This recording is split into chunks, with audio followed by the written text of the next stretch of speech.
ತಂದೆಯ ಕರಗಳಿಗೆ ಒಪ್ಪಿಸೋಣ. ದೇವರ ವಾಕ್ಯದ ಮೂಲಕವಾಗಿ ನಮ್ಮ ಪ್ರತಿಯೊಬ್ಬೊಬ್ಬರಿಗೂ ಸ್ವರ್ಗ ಸಾಮ್ರಾಜ್ಯದಲ್ಲಿ ಪ್ರಭು ಯೇಸು ಕ್ರಿಸ್ತರು ಈಗಾಗಲೇ ನೆರವೇರಿಸಿರುವಂಥ ಕಾರ್ಯವನ್ನು ಅವರ ಮಕ್ಕಳಾದ ನಾವು ಪ್ರತಿಯೊಬ್ಬೊಬ್ಬರು ಯಾವ ರೀತಿ ನಾವು ಸ್ವೀಕರಿಸಿಕೊಳ್ಳಬೇಕೆಂಬುದಾಗಿ ತನ್ನ ವಾಕ್ಯದ ಮೂಲಕ ಇಷ್ಟೊತ್ತುಗಳ ಕಾಲ ಕಲಿಸಿದ್ದು ಮಾತ್ರವಲ್ಲ, ಅವರ ಅದ್ಭುತ ಕಾರ್ಯಗಳನ್ನು, ಸೂಚಕ ಕಾರ್ಯಗಳನ್ನು ನೆರವೇರಿಸುವುದರ ಮೂಲಕವಾಗಿ ತನ್ನಂತಾನು ಪ್ರಕಟಪಡಿಸಿದಂಥ ತಂದೆಗೆ ಕೃತಜ್ಞತೆಗಳನ್ನು ಸಲ್ಲಿಸೋಣ.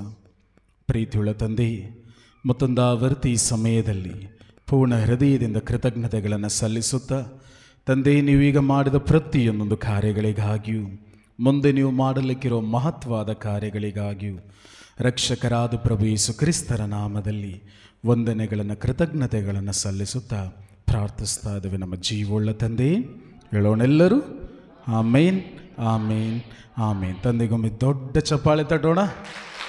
ಓಕೆ, ಕುಳಿತುಕೊಳ್ಳೋಣ ಬೇಗ. Praise the lord, hallelujah, thank you Jesus, praise you Jesus.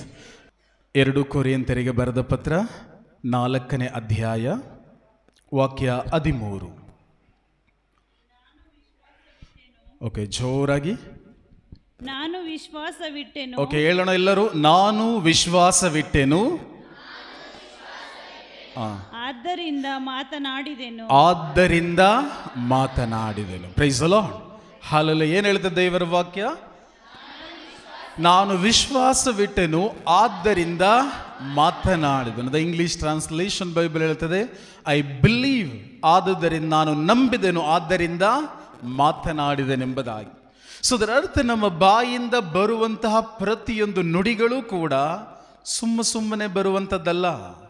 ಬದಲಾಗಿ ನಾವು ಆ ನುಡಿಗಳನ್ನು ನಮ್ಮ ಹೃದಯದಲ್ಲಿ ನಂಬಿದ್ದೇವೆ, ಆದ್ದರಿಂದ ಅದನ್ನು ಬಾಯಿ ತೆರೆದು ನುಡಿತಾ ಇದ್ದೇವೆ. ಅನೇಕ ಸಂದರ್ಭಗಳಲ್ಲಿ ನಾವು ಪ್ರತಿಯೊಬ್ಬೊಬ್ಬರೂ ಕೂಡ ಹೇಳ್ತೇವೆ, ನಾನು ಬಾಯಿ ತಪ್ಪಿ ಅಂದುಬಿಟ್ಟೆ ಎಂಬುದಾಗಿ. ಹೌದಾ? ನಾನು ಸುಮ್ಮನೆ ಅಂದೆ, ತಮಾಷೆಗಂದೆ, ಅಮಾವಾಸ್ಯೆಗಂದೆ, ಪೌರ್ಣಿಮೆಗಂದೆ. ನೋ, ನೀವು ಮಾತನಾಡುವಂಥ ಪ್ರತಿಯೊಂದೊಂದು ನುಡಿಗಳು ಕೂಡ ನಿಮ್ಮ ಆಲೋಚನೆಗಳಲ್ಲಿ, ಅದು ಆಲೋಚನೆಗಳಾಗಿ ಉತ್ಪಾದಿಸಿ ನಿಮ್ಮ ಹೃದಯದಲ್ಲಿ ಅದನ್ನು ಬಿತ್ತುಕೊಂಡು ಅದನ್ನು ನೀವು ನಂಬಿದ್ದರಿಂದ ನೀವು ಬಾಯಿ ತೆರೆದು ನುಡಿಯುವಂಥವರಾಗಿದ್ದೀರಿ.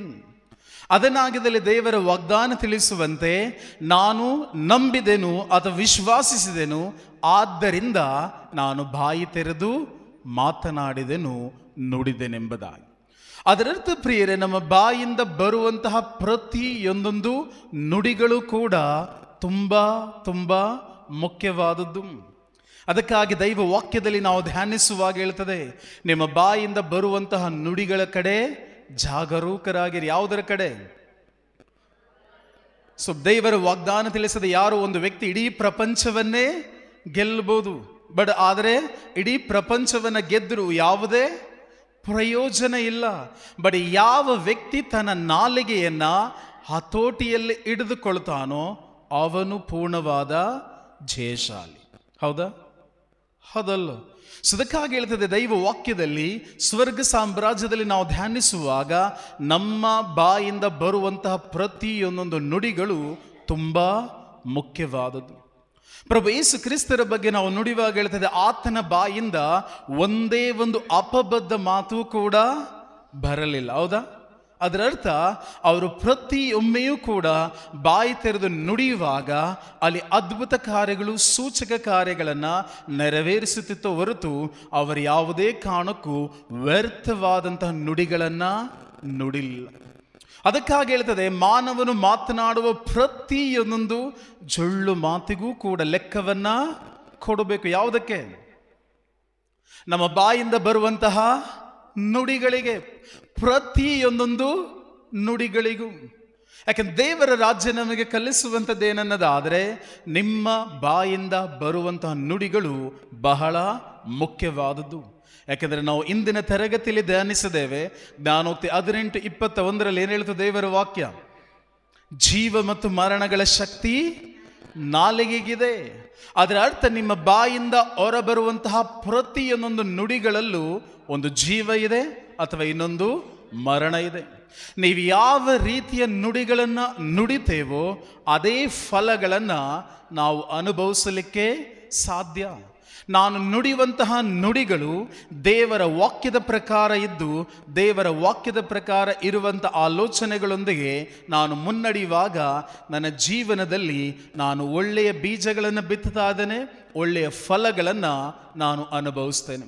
ಬಟ್ ಆದರೆ ನನ್ನ ಜೀವನದಲ್ಲಿ ನಾನು ಸಮಸ್ಯೆಗಳನ್ನು ನುಡಿಯೋದಾದರೆ ನನ್ನ ಜೀವನದಲ್ಲಿ ನಾನು ಒಳ್ಳೆಯ ಬೀಜವನ್ನು ಬಿತ್ತಾ ಇದ್ದೇನ, ಕೆಟ್ಟ ಬೀಜವನ್ನು ಬಿತ್ತಾ ಇದ್ದೇನ? ಸಮಸ್ಯೆಗಳು ಒಳ್ಳೆಯದ ಕೆಟ್ಟದ್ದ? ಓಕೆ, ಹಿಂಗೆ ಕೇಳಿದ್ರೆ ಅರ್ಥ ಆಗಲ್ಲ ಅನ್ಸುತ್ತೆ. ರೋಗ ಒಳ್ಳೇದ ಕೆಟ್ಟದ್ದ? ನಿಮಗೆ ಯಾಕೆ ಒಳ್ಳೇದು ಅನ್ಸುತ್ತೆ? ಬೇಗ ಹೋಗ್ಬೋದು ಬ್ರದರ್ ಅನ್ನಂಗಿದ್ದೀರಾ? ರೋಗ ಒಳ್ಳೇದ ಕೆಟ್ಟದ್ದ? ಕೆಟ್ಟದಾದರೆ ನಾನು ಸಮಸ್ಯೆಯನ್ನು ನುಡಿಯುವಾಗ ಅದು ಒಳ್ಳೆಯ ಬೀಜನ ಕೆಟ್ಟ ಬೀಜನ? ಆದರೆ ನನ್ನ ಜೀವಿತದಲ್ಲಿ ಯಾವ ರೀತಿಯ ಫಲಗಳನ್ನು ನಾನು ಪಡ್ಕೊಳ್ತೇನೆ? ಒಳ್ಳೆಯ ಫಲನ ಕೆಟ್ಟ ಫಲನ? ಸೊ ಬೆಸ್ಟ್ ಎಕ್ಸಾಂಪಲನ್ನು ನೀವು ನೋಡುವಾಗ ಬೆಳಗಿನ ತರಗತಿಯಲ್ಲಿ ನಾವು ನೋಡಿದ್ವಿ. ಮಾರ್ಕನ ಶುಭ ಸಂದೇಶ 5ನೇ ಅಧ್ಯಾಯ ವಾಕ್ಯ 25ರಲ್ಲಿ ಒಬ್ಬ ಮಹಿಳೆ ಬರ್ತಾಳೆ. ಯಾರು ಗೊತ್ತಾಕೆ? ರಕ್ತಸ್ರಾವ ರೋಗದ ಮಹಿಳೆ. ಹೌದಾ? ಇಲ್ಲಿ ಕುಳಿತಿರೋ ಪ್ರತಿಯೊಬ್ಬರಿಗೂ ಕೂಡ ಆಕೆ ಚೆನ್ನಾಗಿ ಗೊತ್ತು. ಹೌದಲ್ಲೋ? ಆಕೆ ಬಗ್ಗೆ ಹೆಚ್ಚು ನಾನು ಹೇಳಬೇಕಾಗಿಲ್ಲ. ಅಲ್ಲಿ ಹೇಳ್ತಾ ದೈವ ವಾಕ್ಯದಲ್ಲಿ ಆಕೆ ಎಷ್ಟು ವರ್ಷದಿಂದ ರೋಗದಿಂದ ಬಳಲ್ತಾ ಇದ್ಲು? 12 ದಿನ, 12 ವಾರ, 12 ತಿಂಗಳು ಅಥವಾ 12 ವರ್ಷಗಳು. ಸೊ ದೇವರ ವಾಗ್ದಾನ ತಿಳಿಸದೆ ಆಕೆ 12 ವರ್ಷಗಳಿಂದಲೂ ಆಕೆ ರಕ್ತಸ್ರಾವ ರೋಗದಿಂದ ಬಳಲ್ತಾ ಇದ್ಲು. ಐದರ ಗಂಡು ಅಥವಾ ಹೆಣ್ಣು ಯಾರೇ ಇರಬಹುದು, ತನ್ನ ಶರೀರದಿಂದ ರಕ್ತ ನಿರಂತರವಾಗಿ ಹೊರ ಹೋಗೋದಾದರೆ ಅವರ ಅಂತಿಮ ಫಲಿತಾಂಶ ಏನು? ಮರಣ. ಅನೇಕ ಆಕ್ಸಿಡೆಂಟ್ಗಳಲ್ಲಿ ನೀವು ಕೇಳಿಸ್ಕೊಳ್ತಾರೆ ಏನಂತ, ತೀವ್ರ ರಕ್ತಸ್ರಾವದಿಂದ ಅವರು ಮಾರ್ಗ ಮಧ್ಯದಲ್ಲೇ ತೀರಿ ಹೋದ್ರು. ಯಾಕೆನ್ನೋದಾದರೆ ಒಂದು ವ್ಯಕ್ತಿಯ ದೇಹದಿಂದ ರಕ್ತಸ್ರಾವ ಆಗೋದಾದರೆ ಅದು ಖಂಡಿತವಾಗಿಯೂ ಫೈನಲ್ ಡೆಸ್ಟಿನೇಷನ್ ಏನನ್ನೋದಾದರೆ ಮರಣ. ಬಟ್ ಆದರೆ ಆಕೆ ಇನ್ನೂ ಕೂಡ ಮರಣ ಹೊಂದಿಲ್ಲ. ಹೌದಾ? ಬಟ್ ಆಕೆ 12 ವರ್ಷಗಳಿಂದ ಆಕೆ ನಿರಂತರವಾಗಿ ರಕ್ತಸ್ರಾವ ರೋಗದಿಂದ ಬಳಲ್ತಾ ಇದ್ದಾಳೆ. ಆಕೆ ವೈದ್ಯರ ಬಳಿ ಹೋದ್ಲಾ? ಬೇಗ ವೈದ್ಯರ ಬಳಿ ಹೋದ್ಲೋ ಹೋಗ್ಲಿಲ್ವೋ? ಎಷ್ಟು ವೈದ್ಯರ ಬಳಿ ಹೋದ್ಲು? ಎಷ್ಟು ವೈದ್ಯರ ಬಳಿ? ಆಕೆಗೆ ರೋಗ ಇದ್ದದ್ದು 12 ವರ್ಷ. ಬಟ್ ಆಕೆ ಎಷ್ಟು ವೈದ್ಯರ ಬಳಿ ಹೋಗಿದ್ದಾಳೆ? ಅನೇಕ ವೈದ್ಯರು. ಸಮ್ಟೈಮ್ 11, 12, 20 ಈ ನಂಬರ್ ಡಾಕ್ಟರ್ ಬಳಿ ಹೋಗಿದ್ರು, ಅದರ ಮೆನ್ಷನ್ ಆಗ್ತಿತ್ತು. ಬಟ್ ಆದರೆ ಅನೇಕ ವೈದ್ಯರಂದ್ರೆ ಲೆಕ್ಕವಿಲ್ಲದಷ್ಟು ವೈದ್ಯರ ಬಳಿ ಆಕೆ ಹೋಗಿದ್ದಾಳೆ. ಅಂದರೆ ಅವ್ರು ಬಂದು ಹೇಳಿದ್ರು, ನೋಡು ಈ ಗದ್ಗೆಲ್ ಒಬ್ಬರಿದ್ದಾರೆ, ಅಲ್ಲಿ ತೋರಿಸು. ಗದ್ಗೆಲ್ ಬೇಡ, ಅವನು ಏನು ಮುಟ್ಟಿದ್ರೆ ಏನೋ, ಮೈಸೂರಲ್ಲಿ ಒಬ್ಬರಿದ್ದಾರೆ, ಮೈಸೂರು ಬೇಡ, ಬೆಂಗಳೂರಿಗೆ ಹೋಗು. ಸೊ ಅದರ ಅರ್ಥ ಯಾರು ಎಲ್ಲಿ ಹೇಳ್ತಾರೋ ಅಂತ ಪ್ರತಿಯೊಂದು ಕಡೆಗಳಲ್ಲೂ ಕೂಡ ಆಕೆ ಹೋಗಿದ್ದಾಳೆ. ಹೌದಲ್ವೋ? ಏನಕ್ಕಾಗಿ ಹೋದ್ಲು? ತಾನು ಗುಣ ಹೊಂದಬೇಕು ಎನ್ನೋ ಆಸೆಯಿಂದ. ಈಗ ವೈದ್ಯರ ಬಳಿ ಹೋದ್ಮೇಲೆ ಔಷಧಿನ ತೆಗೆದುಕೊಂಡಿದ್ದಾಳೆ ಇಲ್ವೋ? ಹೇಗೆ ಹೇಳ್ತೀರಾ? ಯಾಕೆಂದ್ರೆ ಅವಳ ಹಣ ಖರ್ಚಾಗಿದೆ. ಡಾಕ್ಟರ್ ಬಳಿ ಹೋಗಿ ಹಣ ಖರ್ಚಾಗಿದೆ. ಯಾಕೆಲ್ಲ ಹೇಳ್ತಿದೆ, ಅನೇಕ ವೈದ್ಯರ ಬಳಿ ಹೋಗಿದ್ದರು, ಅವಳ ಕೈಯಲ್ಲಿದ್ದಂಥ ಹಣವೆಲ್ಲ ಏನಾಗ್ತು? ವ್ಯಯವಾಗ್ತು. ಅಂದರೆ ವೇಸ್ಟ್, ವ್ಯರ್ಥವಾಯಿತು. ಅದರಿಂದ ಯಾವುದೇ ಕಾರಣಕ್ಕೂ ಕೂಡ ಅವಳಿಗೆ ಪ್ರಯೋಜನ ಆಗಲಿಲ್ಲ. ಈಗ ಆಕೆ ವೈದ್ಯರ ಬಳಿ ಹೋಗಿದ್ದಾಳೆ, ಹೌದಾ? ಔಷಧಿಗಳನ್ನು ತೆಗೆದುಕೊಂಡಿದ್ದಾಳೆ, ಹೌದಾ? ಅವಳ ಕೈಯಲ್ಲಿದ್ದಂಥ ಹಣವೆಲ್ಲವೂ ಕೂಡ ಏನಾಗಿದೆ? ವ್ಯಯವಾಗಲ್ಪಟ್ಟಿದೆ. ಆದರೆ ಆಕೆ ರೋಗ ಗುಣ ಆಯ್ತಾ ಅಥವಾ ಉಲ್ಬಣ ಆಗ್ತಾ? ಯಾಕೆ ಅವಳ ರೋಗ ಉಲ್ಬಣ ಆಯಿತು?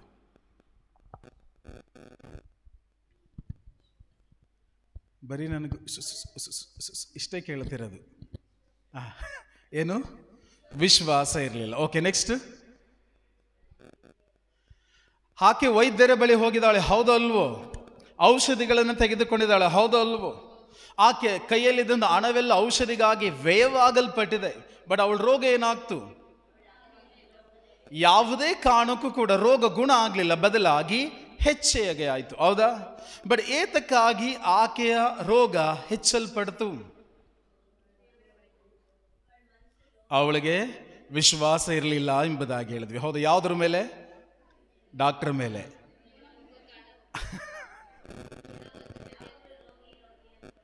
ಯಾಕೆ ಅವಳ ರೋಗ ಹೆಚ್ಚಲ್ಪಡ್ತು ಅನ್ನೋದಾದರೆ ಇಂಗ್ಲೀಷ್ ಇನ್ನೊಂದು ಕೂಡ ಅಲ್ಲೇ ಹೇಳ್ತೇನೆ, ಬ್ರದರ್ ಆಗಿರೋ ದೇವರ ಇಚ್ಛೆ ಇರಬೇಕು ಬ್ರದರ್, ಬಟ್ ಖಂಡಿತವಾಗಿಯೂ ರಾಂಗ್. ಯಾಕೆನ್ನದಾದರೆ ದೇವರ ವಾಗ್ದಾನ ತಿಳಿಸದೆ ಆತನು ಯೆಹೋವ ರಾಫ ಅಂದರೆ ಆರೋಗ್ಯದಾಯಕನು, ನಾನೇ ನಿಮ್ಮ ಆರೋಗ್ಯದಾಯಕನೆಂಬುದಾಗಿ ಇಸ್ರೇಲ್ ಮಕ್ಕಳಿಗೆ ಹೇಳ್ತಾರೆ ದೇವರು. ಹೌದಾ? ಸೊ ದೇವರು ತನ್ನ ಮಕ್ಕಳಿಗೆ ಎಂದೂ ಕೂಡ ರೋಗವನ್ನು ಕೊಡೋದಿಲ್ಲ. ದೇವರ ಮಕ್ಕಳು ರೋಗದಲ್ಲಿ ಜೀವಿಸೋದನ್ನ ದೇವರು ಇಷ್ಟಪಡುವುದೂ ಕೂಡ ಇಲ್ಲ. ಓಕೆ, ದೇವರ ಚಿತ್ತ ಖಂಡಿತವಾಗಿಯೂ ಅಲ್ಲವೇ ಅಲ್ಲ. ಯಾಕೆಂದ್ರೆ ದೈವ ವಾಗ್ದಾನ ತಿಳಿಸದೆ ದೇವರು ಒಳ್ಳೆಯವರ ಕೆಟ್ಟವರ? ಒಳ್ಳೆಯವರಿಗೆ ಒಳ್ಳೆಯವರು, ಕೆಟ್ಟವರಿಗೆ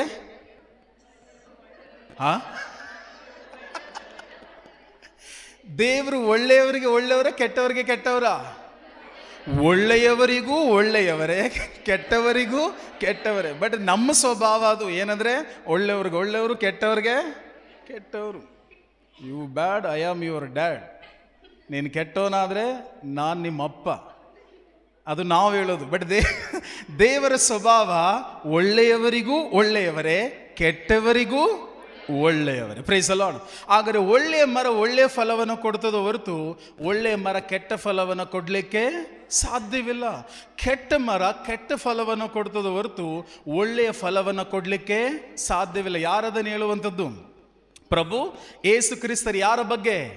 ತನ್ನ ತಂದೆಯ ಬಗ್ಗೆ. ನೀವು ಈ ಲೋಕದ ತಂದೆ ತಾಯಿಗಳು ನಿಮ್ಮ ಮಕ್ಕಳು ಆಹಾರವನ್ನು ಕೇಳೋದಾದರೆ ಕಲ್ಲನ್ನು ಕೊಡ್ತೀರಾ? ಚೇಳನ್ನು ಕೊಡ್ತೀರಾ? ಇಲ್ಲ. ಆಗಿದ್ದ ಮೇಲೆ ಕೆಟ್ಟವರಾದ ನೀವೇ, ನಾವು ಒಳ್ಳೆಯವರ ಕೆಟ್ಟವರ? ನಾವು ಒಳ್ಳೆಯವರ ಕೆಟ್ಟವರ? ಎಷ್ಟು ಜನ 100% ನಾನು ತಪ್ಪೇ ಮಾಡಿಲ್ಲ ಅನ್ನೋರು ಯಾರು ಇದ್ದೀರಾ? ನನ್ನೂ ಸೇರಿದ ಹಾಗೆ ಇಲ್ಲ. ಕೆಟ್ಟವರಾದ ನೀವೇ ನಿಮ್ಮ ಮಕ್ಕಳಿಗೆ ಒಳ್ಳೆಯದನ್ನು ಕೊಡೋದಾದರೆ ಇನ್ನು ಒಳ್ಳೆಯ ತಂದೆ ಕೆಟ್ಟದ್ದನ್ನು ಕೊಡಲಿಕ್ಕೆ ಸಾಧ್ಯನಾ? ರೋಗ ಒಳ್ಳೆಯದ ಕೆಟ್ಟದ?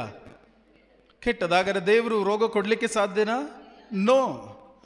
ರೋಗವನ್ನು ತರುವಂಥದ್ದು ದುರಾತ್ಮನಾಗಿದ್ದಾನೆ. ಬಟ್ ಪ್ರೈಸ್ ಗಾಡ್, ದೇವರ ವಾಗ್ದಾನದಲ್ಲಿ ನಾವು ಧ್ಯಾನಿಸೋದಾದರೆ ದೇವರ ಇಚ್ಛೆಯಲ್ಲ ಆ ಮಗಳು ರೋಗದಿಂದ ಬಳಲುವಂಥದ್ದು.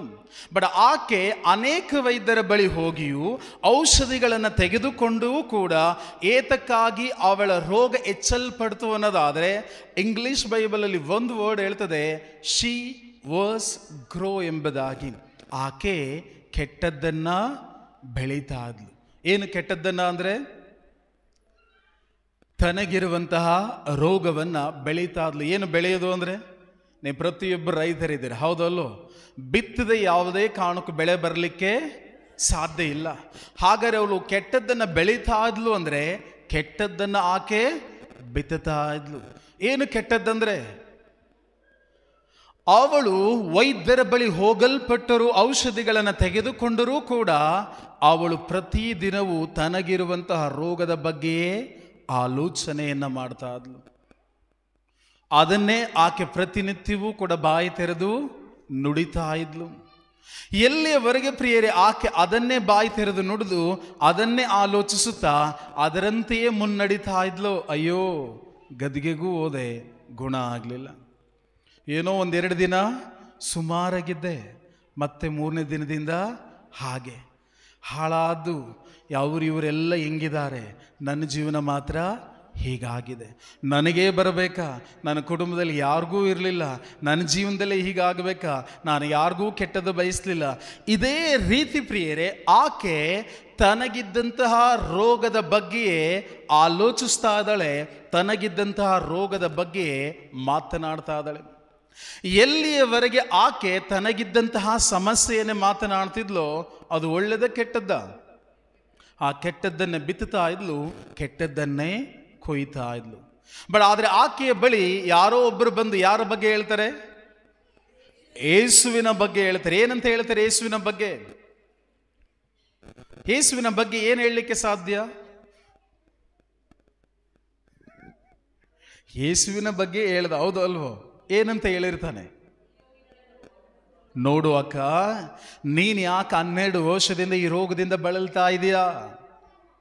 ಯೇಸು ಸ್ವಾಮಿ ಬೆಟ್ಟದ ಮೇಲೆ ಬೋಧನೆಯನ್ನು ಮಾಡುವಾಗ ಕುರುಡರು ಕಣ್ಣು ತೆರೆಯಲ್ಪಡ್ತು, ಮೂಕರು ಮಾತನಾಡಿದ್ರು, ಕುಷ್ಠ ರೋಗಿಗಳು ಸ್ವಸ್ಥರಾದರು.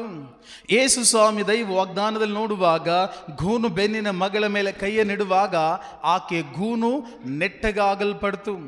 38 ವರ್ಷದ ಪಾರ್ಶ್ವವಾಯು ರೋಗಿಗೆ ಹೇಳಿದ್ರು, ನಿನ್ನ ಹಾಸಿಗೆಯನ್ನು ಸುತ್ತಿಕೊಂಡು ನಡೆ ಎಂಬುದಾಗಿ ಅವನ ಹಾಸಿಗೆಯನ್ನು ಹೊತ್ತುಕೊಂಡು ನಡೆದ.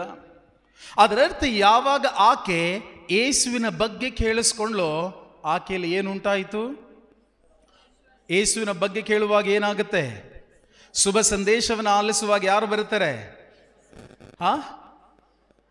ಶುಭ ಸಂದೇಶವನ್ನು ಆಲಿಸುವಾಗ ಯಾರು ಬರ್ತಾರೆ? ವಿಶ್ವಾಸ ಬರ್ತದೆ. ಅದೇ ಶುಭ ಸಂದೇಶಕ್ಕೆ ವಿರುದ್ಧವಾದದ್ದನ್ನು ಆಲಿಸಿದ್ರೆ ಯಾರು ಬರ್ತಾರೆ? ಭಯ ಬರ್ತದೆ. ನಾವು ಬೆಳಗ್ಗೆಯಿಂದ ಸಂಜೆ ತನಕ ನಾವು ಶುಭ ಸಂದೇಶವನ್ನು ಆಲಿಸ್ತೇವಾ, ಅಶುಭ ಸಂದೇಶವನ್ನು ಆಲಿಸ್ತೇವಾ? ಅಯ್ಯೋ, ಎರಡೂ ವೆರಿ ಗುಡ್. ಬೆಳಗ್ಗೆ ಚರ್ಚಲ್ಲಿರುವಾಗ ಶುಭ ಸಂದೇಶ, ಮನೆಗೆ ಹೋದ್ಮೇಲೆ ಅಶುಭ ಸಂದೇಶ. ದಿನದಲ್ಲಿ ಹೆಚ್ಚಿನ ಭಾಗ ಯಾವುದನ್ನು ಆಲಿಸ್ತೇವೆ? News paper, TV. ನಾವು ಅಕ್ಕಪಕ್ಕದವ್ರ ಮನೆ ಎಲ್ಲ ಜೊತೆಗೆಲ್ಲ ಕೂತ್ಕೊಂಡು ಓದುವಾಗ ಬೆಳಗಿನ ನ್ಯೂಸ್ ಪೇಪರಲ್ಲಿ ಬರ್ತದೆ ಶುಭ ಸಂದೇಶ. ಮತ್ತಾಯನ ಬರೆದ ಶುಭ ಸಂದೇಶ, ಯೇಸು ಸ್ವಾಮಿ ನಿರ್ಜನ ಪ್ರದೇಶದಲ್ಲಿ ಭರ್ಜರಿಯಾದ ಭೋಜನವನ್ನು ಕೊಟ್ಟರು. ಹೌದಾ? ನೀವು ಟಿವಿ ಆಗ್ತಿದಂಗೆ ಬ್ರೇಕಿಂಗ್ ನ್ಯೂಸ್ ಯಾವುದು ಪ್ರಕಟಣಾ ಗ್ರಂಥದಲ್ಲಿ ಯೋಹಾನನಿಗೆ ಯಾವ ರೀತಿ ಅವನ ಮುದ್ರೆಗಳು ಓಪನ್ ಆಗಿ ಅವನ ಪ್ರಕಟಣೆಗಳು ತಿಳಿಸಿದ್ರು, ಹಾಗೆ ಪ್ರತಿಯೊಂದು ಟಿವಿಗಳಲ್ಲೂ ಕೂಡ ಶುಭ ಸಂದೇಶವೇ ತಲುಪಿಸ್ತಾರೆ. ಹೌದಾ? ಇಲ್ಲ. ಯಾಕೆ? ದೈವ ವಾಗ್ದಾನ ತಿಳಿಸದೆ ಕ್ರಿಸ್ತನ ಬಗ್ಗೆ ನಾನು ಆಲಿಸುವುದರಿಂದ ನನ್ನಲ್ಲಿ ವಿಶ್ವಾಸ ಉಂಟಾಗಲ್ಪಡ್ತದೆ. ಬಟ್ ನಾನು ದೇವರ ವಾಕ್ಯಕ್ಕೆ ವಿರುದ್ಧವಾದದನ್ನು ಆಲಿಸುವಾಗ ನನ್ನಲ್ಲೇನು ಬರ್ತದೆ? ಭಯ ಬರ್ತದೆ. ಯಾವಾಗ ಭಯ ಬರ್ತದೋ, ಯೋಬನ ಗ್ರಂಥದಲ್ಲಿ ನಾವು ನೋಡಿದ್ವಿ, ಭಯ ಬಂದ ಮೇಲೆ ಆಪತ್ತು ಕಟ್ಟಿಟ್ಟ ಬುತ್ತಿ. ಭಯ ಬಂದೊಡನೆ ಆಪತ್ತು ಸಂಭವಿಸ್ತದೆ. ನಾನೇನಕ್ಕಾಗಿ ಅಂಜುತ್ತೇನೋ ಅದು ತಪ್ಪದೇ ನೆರವೇರ್ತದೆ. ನಮ್ಮಪ್ಪನಿಗೂ ಶುಗರ್ ಇತ್ತಂತೆ, ನನಗೂ ಎಲ್ಲಿ ಬಂದ್ಬಿಡ್ತದೋ ಅಂದರೆ ಆಲ್ರೆಡಿ ಬಂದಿರುತ್ತೆ. ಬಟ್ ದೈವ ವಾಗ್ದಾನ ತಿಳಿಸುವಂತೆ ನಾವು ಯಾವ ಸಂದೇಶದ ಕಡೆ ಗಮನವನ್ನು ಕೊಡಬೇಕು? ಕ್ರಿಸ್ತನ ಶುಭ ಸಂದೇಶದ ಕಡೆ. ಬಟ್ ದೈವ ವಾಗ್ದಾನ ತಿಳಿಸದ ಪ್ರಿಯರೇ, ಆಕೆ ಅಲ್ಲಿಯವರೆಗೆ ರೋಗದ ಬಗ್ಗೆ, ಸಮಸ್ಯೆಯ ಬಗ್ಗೆ, ಆಕೆಗಿರುವಂತಹ ಸಮಸ್ಯೆಯ ಬಗ್ಗೆ ಆಕೆ ಆಲೋಚಿಸ್ತಾ ಇದ್ಲು. ನಂತರದಲ್ಲಿ ಆಕೆ ಯಾವುದನ್ನು ಯೋಚಿಸ್ತಾ ಇದ್ದಾಳೆ? ನಾನು ಯೇಸುವಿನ ಉಡುಪನ್ನ ಮುಟ್ತೇನೆ, ನಾನು ಗುಣ ಹೊಂದಿಕೊಳ್ತೇನೆ. ಆಕೆ ಯೇಸುವಿನ ಉಡುಪನ್ನು ನಾನು ಮುಡ್ತೇನೆ ಎಂಬುದಾಗಿ ಅಂದುಕೊಳ್ಳಿಕ್ಕೂ ಕೂಡ ಕಾರಣ ಇದೆ. ಬಿಕಾಸ್ ಯಾಕೆಂದರೆ ಹಳೆಯ ಒಡಂಬಡಿಕೆಯಲ್ಲಿ ಮೋಶೆಯ ಧರ್ಮಶಾಸ್ತ್ರದ ಪ್ರಕಾರ ಒಂದು ಹೆಣ್ಣು ಮಗಳಿಗೆ ನಿಯಮಿತ ಕಾಲಕ್ಕಿಂತ ಹೆಚ್ಚಾಗಿ ಋತುಸ್ರಾವವಾದರೆ ಆಕೆಯನ್ನು ಅಶುದ್ಧಳು ಎಂಬುದಾಗಿ ಗುರುತಿಸ್ತಾ ಇದ್ಲು. ಬಟ್ ಆ ಅಶುದ್ಧಳು ಯಾವುದೇ ಕಾರಣಕ್ಕೂ ಕೂಡ ಜನಸಂದಣಿಗೆ ಸೇರೋ ಆಗಿಲ್ಲ, ಆಕೆ ಒಬ್ಬರೊಂದಿಗೆ ಬೆರೆಯೋ ಹಾಗಿಲ್ಲ, ಆಕೆ ಕೂತುಕೊಳ್ಳುವ ಜಾಗವೂ ಅಶುದ್ಧ, ಆಕೆ ಮುಟ್ಟುವವರು ಕೂಡ ಅಶುದ್ಧ ಎಂಬುದಾಗಿತ್ತು. ಬಟ್ ಈಗಲ್ಲ. ಓಕೆ, ಯಾಕೆ ಆಗ. ಬಟ್ ಆದರೆ ಕ್ರಿಸ್ತ ಯೇಸು ಅದೆಲ್ಲವನ್ನ ಈಗ ಶಿಲುಬೆಯಲ್ಲಿ ಒಮ್ಮೆಗೆ ಅದನ್ನು ಮುಗಿಸಿದ್ದಾರೆ. ಅದಕ್ಕಾಗಿ ಗಲಾತ್ಯ 3:13 ಸ್ಪಷ್ಟವಾಗಿ ಹೇಳ್ತದೆ, ಮರಕ್ಕೆ ತೂಗು ಹಾಕಲ್ಪಟ್ಟ ಪ್ರತಿಯೊಬ್ಬನೂ ಶಾಪಗ್ರಸ್ತನು ಎಂದು ಬರೆದಿರುವಂತೆ ಕ್ರಿಸ್ತ ಯೇಸು ಶಾಪ ಸ್ವರೂಪಿಯಾಗಿ ಧರ್ಮಶಾಸ್ತ್ರದಲ್ಲಿ ಹೇಳಲಾಗಿರುವ ಎಲ್ಲ ಶಾಪದಿಂದ ನಮ್ಮನ್ನ ಪಾರು ಮಾಡಿದ್ದಾರೆ. ಸೊ ಆಕೆ ನಾನು ಅಶುದ್ಧಳು, ನೀವು ನಮ್ಮನ್ನು ಮುಟ್ಟೋದು ಬೇಡ, ನಾನು ನಿಮ್ಮನ್ನೆಲ್ಲ ನಿಮ್ಮ ಉಡುಪಿನ ಅಂಚನ್ನಾದರೂ ಮುಟ್ಟಿದರೆ ಸಾಕು, ನಾನು ಗುಣ ಹೊಂದುವೆನು ಎಂಬುದಾಗಿ ಅಂದುಕೊಂಡ್ಳು. ಪ್ರಿಯರೇ, ಒಂದು ಕ್ಷಣ ಯೋಚಿಸೋಣ. 12 ವರ್ಷದಿಂದ ಆ ರೋಗದಿಂದ ಆಕೆ ಇರುವಾಗ ಆಕೆಯ ಸ್ಥಿತಿ ಹೇಗಿರ್ತದೆ? ಚೆನ್ನಾಗಿ ಎದ್ದು ಓಡಾಡ್ಬೋದು ಆಕೆ? ನೋ. ಒಂದು ತಟ್ಟೆ, ಲೋಟ, ಬೆಡ್ಶೀಟು, ಒಂದು ಹಾಸಿಗೆ, ದಿಂಬು, ಅವಳದೇ ಒಂದು ಮಂಚ ರೆಡಿ ಆಗೋಗಿರ್ತದೆ. ಯಾರ ನಮ್ಮ ಮನೆಗಳಲ್ಲಿ ಏನಾದರೂ 6 ತಿಂಗಳೇನಾದರೂ ಒಬ್ಬರು ಒಂದು ರೋಗದಿಂದ ಬಳಲಿದ್ರೆ ಫಿಕ್ಸ್. ಅದು ಒಂದು ತಟ್ಟೆ, ಲೋಟ, ಚೆಂಬು, ದಿಂಬು ಅದೆಲ್ಲ ಅವ್ರಿಗೆ ಸೀಮಿತ. ಬಟ್ ಈಗ 12 ವರ್ಷದಿಂದ ಆಕೆ ಇರುವಾಗ ಆಕೆಯ ಸ್ಥಿತಿ ಹೇಗಿದೆ? ಮರಣದ ಅಂಚಿನಲ್ಲಿದ್ದಾಳೆ. ಈಗ ಪ್ರಶ್ನೆ, ಮರಣದ ಅಂಚಿನಲ್ಲಿರುವಂಥ ಆಕೆಗೆ ಹೇಗೆ ಏಸು ಇದ್ದಂಥ ಜನಸಂದಣಿಗೆ ನಡೀಲಿಕ್ಕೆ ಸಾಧ್ಯವಾದದ್ದು? ಕುಗ್ಗಿ ಹೋಗಿದಂಥ ಆಕೆ ಹೇಗೆ ಬಲದೊಂದಿಗೆ ಮುನ್ನಡೆಯಲಿಕ್ಕೆ ಸಾಧ್ಯವಾದದ್ದು? ಯಾಕಂದ್ರೆ ಆಕೆ ಪದೇ ಪದೇ ದೈವ ವಾಗ್ದಾನ ತಿಳಿಸದೆ. ಓದಿ ಮಾರ್ಕ 5:27. ಯೇಸುವಿನ ವಿಷಯವಾಗಿ ಜನರು ಹೇಳುತ್ತಿದ್ದುದನ್ನ ಕೇಳಿ ಆಕೆ ಕೇಳಿ ಜನರ ಗುಂಪಿನಲ್ಲಿ ಸೇರಿ ಯೇಸುವನ್ನು ಹಿಂಬಾಲಿಸಿದಳು. ಓಕೆ, 26. ಅನೇಕ ವೈದ್ಯರಿಂದ ಚಿಕಿತ್ಸೆ ಪಡೆದಿದ್ದರು, ಕೈಯಲ್ಲಿದ್ದ ಹಣವನ್ನೆಲ್ಲ ವ್ಯಯ ಮಾಡಿದ್ದರು, ಅವಳ ರೋಗ ಮಾತ್ರ ಉದ್ಬಣ ಆಗುತ್ತಿತ್ತು ಹೊರತು ಸ್ವಲ್ಪ ಗುಣಮುಖ ಆಗುತ್ತಿರಲಿಲ್ಲ. Okay, next. ಯೇಸುವಿನ ವಿಷಯವನ್ನು ಕೇಳಿ ಜನರು ಹೇಳುತ್ತಿದ್ದನ್ನು ಕೇಳಿ ಜನರ ಗುಂಪಿನಲ್ಲಿ ಸೇರಿ ಯೇಸುವನ್ನು ಹಿಂಬಾಲಿಸಿದಳು. ನಾನು ಅವರ ಉಡುಪನ್ನು ಮುಟ್ಟಿದರೂ ಸಾಕು, ಗುಣ ಹೊಂದುವೆನು ಎಂದುಕೊಂಡು. ಎಂದುಕೊಂಡು ಅಂದ್ರೆ ಎಂದುಕೊಂಡ್ರು ಅಂದ್ರೆ ಏನು? ಅಂದುಕೊಂಡ್ಲು ಎಂಬುದಾಗಿ ಹೇಳ್ತೇವೆ. ಅಂದುಕೊಳ್ಳೋದು ಅಂದ್ರೆ ನನಗೆ ನಾನೇ ಹೇಳ್ಕೊಳ್ಳುವಂಥದ್ದು, ಹೌದಾ? ಸೊ ಇಂಗ್ಲಿಷ್ ಬೈಬಲ್ ಹೇಳೋದಾದ್ರೆ she meditate and she thought ಅಂತ ಹೇಳ್ತದಂದ್ರೆ ಆಕೆ ಅದನ್ನೇ ಆಲೋಚಿಸ್ತಾ ಇದ್ಲು, ಅದನ್ನೇ ಬಾಯಿ ತೆರೆದು ಹೇಳ್ತಾ ಇದ್ಲು. ಇಲ್ಲಿವರೆಗೆ ಏನನ್ನು ಹೇಳ್ತಿದ್ಲು ಆಕೆ? ತನಗಿದ್ದಂಥ ರೋಗದ ಬಗ್ಗೆ ಹೇಳ್ತಾ ಇದ್ಲು. ಬಟ್ ಈಗ ಏನನ್ನು ಹೇಳ್ತಾ ಇದ್ದಾಳೆ? ಯೇಸುವಿನ ಬಗ್ಗೆ ಹೇಳ್ತಾ ಇದ್ದಾಳೆ. ಸೊ ಹಾಗಾಗಿ ಪ್ರಿಯರೇ, ನಾವು ನೋಡುವಾಗ ಆಕೆಯ ಶರೀರದಲ್ಲಿ ವಿಶ್ವಾಸವು ಬಲವಾಗಿ ಪ್ರವರ್ಧಿಸಲಿಕ್ಕೆ ಸಾಧ್ಯವಾದದ್ದು. ಬಟ್ ಎಲ್ಲಿವರೆಗೆ ನಾವು ಶುಭ ಸಂದೇಶದೊಂದಿಗೆ ಕನೆಕ್ಷನ್ ಅಲ್ಲಿ ಇರ್ತೀವೋ ನಮ್ಮ ಜೀವನ ಅತ್ಯದ್ಭುತಕರವಾಗಿ ಈವನ್ ಕುಂತು ಹೋಗಿದ್ರು ನಮ್ಮ ಜೀವನ ಬಲಯುತವಾಗಿ ನಡೀಲಿಕ್ಕೆ ಸಾಧ್ಯ. ಬಟ್ ಎಲ್ಲಿವರೆಗೆ ನೀವು ಸಮಸ್ಯೆ ಕಡೆ ಗಮನ ಕೊಟ್ಟಿರ್ತೀರೋ ಇವತ್ತು ನಿಂತಿರ್ಬೋದು, 100% ನಿಮ್ಮನ್ನು ಮಲಗಿಸೋದ್ರಲ್ಲಿ ಯಾವುದೇ ಡೌಟ್ ಇಲ್ಲವೇ ಇಲ್ಲ. ಯಾಕನ್ನೋದಾದರೆ ಶುಭ ಸಂದೇಶವು ನನ್ನಲ್ಲಿ ವಿಶ್ವಾಸವನ್ನು ತರುತ್ತದೆ. ಶುಭ ಸಂದೇಶಕ್ಕೆ ವಿರುದ್ಧವಾದ ಸಮಸ್ಯೆಗಳು ನನ್ನ ಜೀವಿತದಲ್ಲಿ ನನ್ನನ್ನು ಕುಗ್ಗಿಸಿಬಿಡ್ತದೆ. ಆದರೆ ಕುಗ್ಗಿಸುವಂಥದ್ದನ್ನು ಕೇಳಬೇಕಾ, ಹಿಗ್ಗಿಸುವಂಥದ್ದನ್ನು ಕೇಳಬೇಕಾ? ನಾವು ಕುಗ್ಗಬೇಕಾ ಹಿಗ್ಗಬೇಕಾ? ಹಿಗ್ಗಬೇಕಂದ್ರೆ ನನಗೇನು ಬೇಕು? ದೇವರ ವಾಕ್ಯ. ನೀವೆಷ್ಟರ ಮಟ್ಟಿಗೆ ದೇವರ ವಾಕ್ಯವನ್ನು ಅನುದಿನವೂ ಕೂಡ ಆಲಿಸುತ್ತಾ ಅದನ್ನೇ ಬಾಯಿ ತೆರೆದು ನುಡಿದು ಅದರೊಂದಿಗೆ ನೀವು ಮುನ್ನಡೆಯಲಿಕ್ಕೆ ಪ್ರಾರಂಭಿಸ್ತೀರೋ ನಿಮ್ಮ ಜೀವನದಲ್ಲಿ ಎಂಥದ್ದೇ ಸಮಸ್ಯೆಗಳು ನಿಮ್ಮನ್ನು ಬಂಧಿಸಿರಬಹುದು. ಬಟ್ ಆ ಎಲ್ಲ ಸಮಸ್ಯೆಗಳಿಗೆ ಕ್ರಿಸ್ತನು ಈಗಾಗಲೇ ಒಮ್ಮೆಗೆ ಶಿಲುಬೆಯ ಮೇಲೆ ಬೆಲೆಯನ್ನು ಕೊಟ್ಟಿರುವುದರಿಂದ, ಅದರ ಜಯವನ್ನು ಕೊಟ್ಟಿರುವುದರಿಂದ ಆ ವಿಜಯೋತ್ಸವದಲ್ಲಿ ನಾವು ಜೀವಿಸಲಿಕ್ಕೆ ಸಾಧ್ಯ. ಬಟ್ ಎಲ್ಲಿವರೆಗೆ ನಾವು ಸಮಸ್ಯೆಗಳ ಬಗ್ಗೆ ಆಲೋಚಿಸ್ತೀವೋ ಸಮಸ್ಯೆಗಳು ಕೆಟ್ಟದ್ದು, ಕೆಟ್ಟ ಬೀಜವನ್ನು ಬಿತ್ತಿ ನಾವು ಯಾವುದೇ ಕಾರಣಕ್ಕೂ ಒಳ್ಳೆಯ ಫಲವನ್ನು ಪಡೀಲಿಕ್ಕೆ ಸಾಧ್ಯ ಇಲ್ಲ. ನಾನೇನಾದರೂ ಮಾವಿನ ಬೀಜವನ್ನು ನೆಟ್ಟಿ ನಾನು ಸಪೋಟ ಹಣ್ಣಿಗಾಗಿ ಪ್ರಾರ್ಥನೆ ಮಾಡಿದ್ರೆ ನನ್ನ ಜೀವಿತದಲ್ಲಿ ಸಪೋಟ ಹಣ್ಣು ಪಡೀಲಿಕ್ಕೆ ಸಾಧ್ಯ ಇದೆಯಾ? ನೋ. ನಾನು ಉಪವಾಸವನ್ನು ಮಾಡ್ಬೋದು, ಹರಕೆಗಳನ್ನು ಕಟ್ಬೋದು, ದಾನ ಧರ್ಮಗಳನ್ನು ಮಾಡ್ಬೋದು. ಬಟ್ ಮಾವಿನ ಬೀಜವನ್ನು ಬಿತ್ತಿ ನಾನು ಯಾವುದೇ ಕಾರಣಕ್ಕೂ ಸಪೋಟ ಫಲವನ್ನು ನಿರೀಕ್ಷಿಸಲಿಕ್ಕೆ ಸಾಧ್ಯ ಇಲ್ಲ. ಯಾಕೆಂದರೆ ನಾನು ಏನನ್ನು ಬಿತ್ತುತ್ತೇನೋ ಅದರ ಫಲವನ್ನು ನಾನು ಕೊಯ್ಯಲೇಬೇಕು. ಯಾಕೆ ಗಲಾತ್ಯರಿಗೆ ಬರೆದ ಪತ್ರ 6ನೇ ಅಧ್ಯಾಯ ವಾಕ್ಯ 7 ಹೇಳ್ತದೆ. Galatians chapter 6:7. ಗಲಾತ್ಯರಿಗೆ ಬರೆದ ಪತ್ರ 6ನೇ ಅಧ್ಯಾಯ ವಾಕ್ಯ 7. ಮೋಸ ಹೋಗದಿರಿ. ಹೇಳಿ ನಿಮ್ಮ ಅಕ್ಕಪಕ್ಕದವರಿಗೆ, ಮೋಸ ಹೋಗಬೇಡಿ. ದೇವರನ್ನು ವಂಚಿಸಬಹುದೆಂದು. ನಿಮ್ಮ ಅಕ್ಕಪಕ್ಕದವ್ರಿಗೆ ಹೇಳಿ, ಮೋಸ ಹೋಗಬೇಡಿ. ಹೇಳಿ, ಮೋಸ ಹೋಗದಿರಿ. ನಾನು ಓದದ್ದು ಸಾಕು, ನೀನು ಹೋಗಿರೋದು ಸಾಕು, ಇನ್ಮೇಲೆ ಇಬ್ಬರೂ ಮೋಸ ಹೋಗೋದು ಬೇಡ. ಹೇಳ್ದದ್ನೆಲ್ಲ ಕೇಳಿಸ್ಕೊಂಡು ಮೋಸ ಓದೋದು ಸಾಕು, ನಾನು ಓದೋದು ಸಾಕು, ನೀನು ಓದಿದ್ದು ಸಾಕು. ಈಗೇನು ಮಾಡ್ಬೇಕೀಗ ನಾವು? ಮೋಸ ಹೋಗೋದು ಬೇಡ. ಓಕೆ, ಮೋಸ ಹೋಗಬೇಡಿ. ಮೋಸ ಹೋಗದಿರಿ.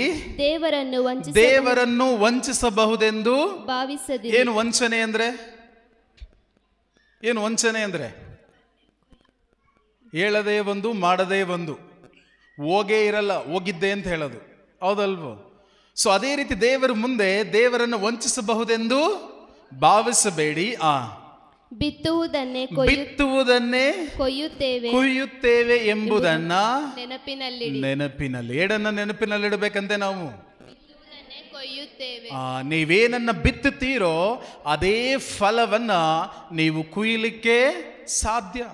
ಈಗ ನಾನು ನಿಮ್ಮ ಕೈಗೆ ಮಾವಿನ ಬೀಜವನ್ನು ಕೊಡ್ತೇನೆ. ಓಕೆ, ಪ್ರೇಯರ್ ಮುಗಿದ ಮೇಲೆ ನಾವು ತಂದಿಲ್ಲ, ಓಕೆ, ಹೇಳಿದ್ದು. ನೀವೇನು ಬ್ರದರ್, ಮಾವಿನ ಹಣ್ಣೆಲ್ಲ ನೀವು ತಿನ್ಕಂದು ಬೀಜ ನಮಗೆ ಯಾಕೆ ಕೊಡ್ತೀರಾ? ಒಂದು ಮಾವಿನ ಬೀಜವನ್ನು ನಿಮ್ಮ ಕೈಲಿ ಕೊಟ್ಟೆ, ನೀವು ಮನೆಗೆ ಹೋದ್ರಿ, ಅದು ಮಾವಿನ ಬೀಜವನ್ನು ನೆಟ್ರಿ. ಯಾವ ಗಿಡ ಬರುತ್ತೆ? ಮಾವಿನ ಗಿಡ. ಯಾವ ಎಲೆ ಬರುತ್ತೆ? ಯಾವ ಹಣ್ಣು ಬರುತ್ತೆ? ಆ ಹಣ್ಣು ನಿಮ್ಗೆ ಪಕ್ಕದ ಮನೆಗ ನಿಮಗೆ. ಯಾಕೆ ನಿಮಗೆ? ನಾವು ಅವ್ರ ಜೊತೆ ಜಗಳಾಡಿದ್ದೀವಲ್ಲ ಬ್ರದರ್.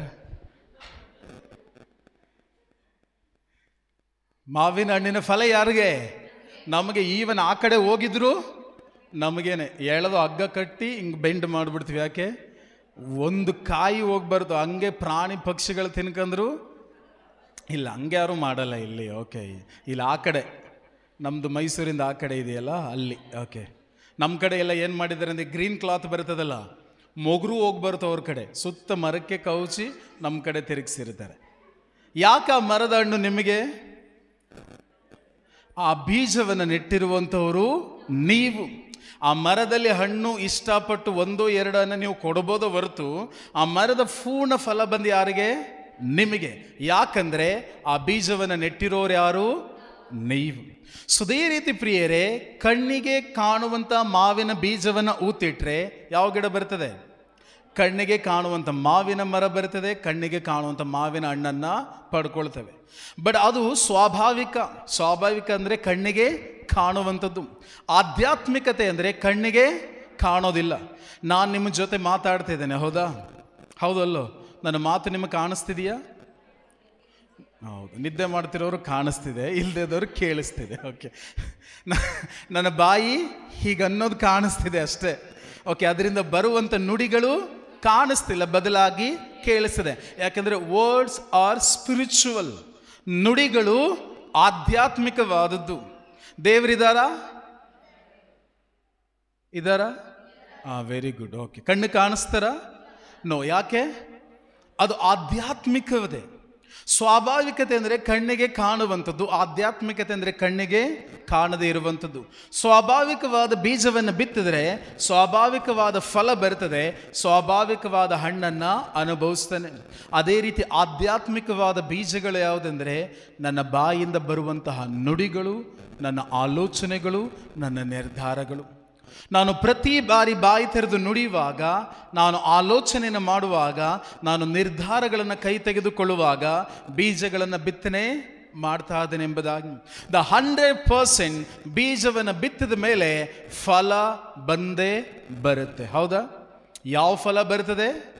ನಾನು ಒಳ್ಳೆಯದನ್ನು ನುಡಿದು, ಒಳ್ಳೆಯದನ್ನು ಆಲೋಚಿಸಿ, ಒಳ್ಳೆಯದ್ರ ಪ್ರಕಾರ ನಿರ್ಧಾರಗಳನ್ನು ತೆಗೆದುಕೊಂಡಿದ್ರೆ, ಒಳ್ಳೆಯ ಬೀಜಗಳನ್ನು ಬಿತ್ತಿದ್ದೇನೆ, ಒಳ್ಳೆಯ ಫಲವನ್ನು ನಾನು ಅನುಭವಿಸ್ತೇನೆ.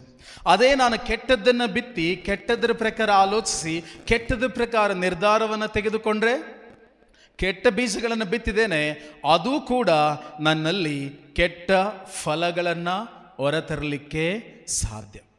ಹಾಗೆ ದೈವ ವಾಕ್ಯದಲ್ಲಿ ನಾವು ಧ್ಯಾನಿಸ್ತೇವೆ, ನಾವು ಪ್ರತಿಯೊಬ್ಬೊಬ್ಬರು ನಮ್ಮ ಜೀವಿತದಲ್ಲಿ ನಾವು ಜೀವವನ್ನು ಅನುಭವಿಸ್ಬೇಕಾ, ಮರಣವನ್ನು ಅನುಭವಿಸ್ಬೇಕಾ? ಜೀವ ಎಷ್ಟು ಜನಕ್ಕೆ ಬೇಕು? ಕೈ ಮೇಲೆ ಮಾಡಿ. ಫಸ್ಟ್ ಕೈ ಕೆಳಗಿಳಿಸಿ. ಜೀವಂತವಾಗಿದ್ದೀರಾ ನೀವು? ಮೊದಲು ಕೈ ಮೇಲೆ ಮಾಡಿ. ಜೀವಂತವಾಗಿರೋರು. Very good. ನಾವು ಜೀವಂತವಾಗಿರೋದಕ್ಕೆ ನಮ್ಮನ್ನು ಹಿಂಗೆ ಕೂರಿಸಿದ್ದಾರೆ, ಇಲ್ಲ ಅಂದರೆ ಮಲಗಿಸ್ತಿದ್ರು ಅಷ್ಟೇ. ಸೊ ನಾವು ಪ್ರತಿಯೊಬ್ಬರಿಗೂ ಜೀವ ಬೇಕು. ಮರಣ ಯಾರಿಗಾದ್ರೂ ಬೇಕಾ? ಏನು ಮರಣ ಅಂದರೆ? ಜೀವ ಅಂದರೆ ಬ್ರದರ್, ಜೀವ ಅಂದರೆ ಉಸಿರಾಡ್ತಿದ್ದೀವಲ್ಲ ಅದೇ ಜೀವ. ಮರಣ ಅಂದರೆ ಸತ್ತೋಗೋದು. ಹೌದಾ? ಜೀವ ಅಂದರೆ ಅದರಲ್ಲಿ ಆರೋಗ್ಯ, ಸಮೃದ್ಧಿ, ಶಾಂತಿ, ಸಮಾಧಾನ, ಪಾಪದಿಂದ ಬಿಡುಗಡೆ, ಶಾಪದಿಂದ ಬಿಡುಗಡೆ. ದೇವರು ನನ್ನ ಜೀವಿತಕ್ಕೆ ಏನೆಲ್ಲ ಒಳ್ಳೆಯದನ್ನು ಮಾಡಿದಾರೋ ಅದೆಲ್ಲವೂ ಇರುವಂಥದ್ದು ಜೀವದಲ್ಲಿ. ಮರಣ ಅಂದರೆ ಬರೀ ಸಾವಲ್ಲ, ಕಷ್ಟ, ಸಂಕಟ, ಕಣ್ಣೀರು, ದುಃಖ, ನೋವು, ಬಡತನ, ಅಶಾಂತಿ, ಜಗಳ, ಕಲಹ ಇದೆಲ್ಲವನ್ನು ಒಳಗೊಂಡಿರುವಂಥದ್ದು ಮರಣ. ಈಗ ಹೇಳಿ, ಜೀವ ಬೇಕಾ ಮರಣ ಬೇಕಾ? ಜೀವ ಬೇಕಾ ಮರಣ ಬೇಕಾ? ಓಕೆ, ನಾವು ಪ್ರತಿಯೊಬ್ಬರೂ ಹೇಳ್ತೇವೆ ನನಗೆ ಜೀವ ಬೇಕು, ಮರಣ ಸಾಕು ಬ್ರದರ್, ಈಗಿರೋ ಕಣ್ಣೀರು, ಈಗಿರೋ ನೋವು, ಈ ಸಂಕಟಗಳೇ ಸಾಕೆಂಬುದಾಗಿ. ಸೊ ಯಾರಾದರೂ ಚರ್ಚಲ್ಲಿ ಈ ರೀತಿ ಪ್ರೇಯರ್ ಮಾಡೋರು ನೋಡಿದ್ದೀರಾ? ಅಪ್ಪ ನನಗೆ ರೋಗ ಕೊಡು, ನನಗೆ ಸಾಲ ಕೊಡು, ನನ್ನ ಮನೆ ಹಾಳಾಗಲಿ, ನನ್ನ ಮಕ್ಕಳು ಹೇಳದ ಮಾತು ಕೇಳದೇ ಇರಲಿ, ಈ ರೀತಿ ಪ್ರೇಯರ್ ಮಾಡ್ತಾರೆ ಯಾರಾದರೂ? ಇಲ್ಲ. ಪ್ರತಿಯೊಬ್ಬರು ಮಾಡೋದೇನಂತ? ನಾನು ನನ್ನ ಕುಟುಂಬ ಇರೋವರೆಗೆ ಆರೋಗ್ಯ, ಸಮೃದ್ಧಿ, ಶಾಂತಿ, ಸಮಾಧಾನದಿಂದ ಜೀವಿಸಬೇಕೆಂಬುದಾಗಿ. ಹೌದಲ್ವ? ಓಕೆ, ಧರ್ಮೋಪದೇಶ ಕಾಂಡ 30ನೇ ಅಧ್ಯಾಯ ವಾಕ್ಯ 19 ತೆಗೀರಿ. ಧರ್ಮೋಪದೇಶ ಕಾಂಡ 30ನೇ ಅಧ್ಯಾಯ ವಾಕ್ಯ 19. ನಾನು ಸಾವು ಜೀವಗಳನ್ನು. ಯಾರು ನಾನು ಅಂದರೆ?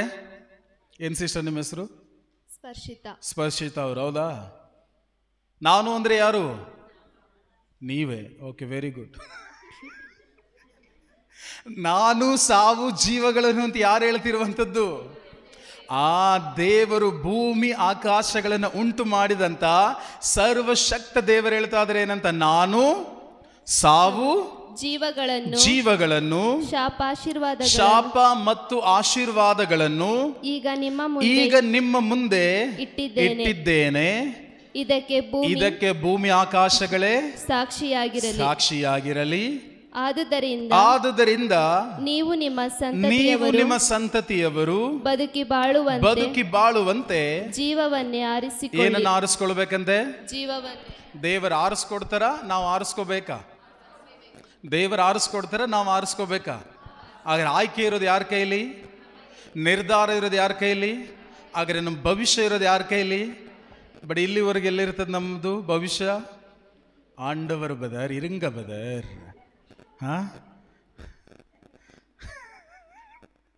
ದೇವರಿದ್ದಾರೆ ಬದರ್, ನನ್ನ ಭವಿಷ್ಯನ ಚೆನ್ನಾಗಿ ಮಾಡ್ತಾರೆ. ಇವತ್ತು ಹಿಂಗಿರ್ಬೋದು, ನಾನು ಮುಂದೆ ನಿಮ್ಮ ಭವಿಷ್ಯ ನಿಮ್ಮ ಕೈಲಿದೆ.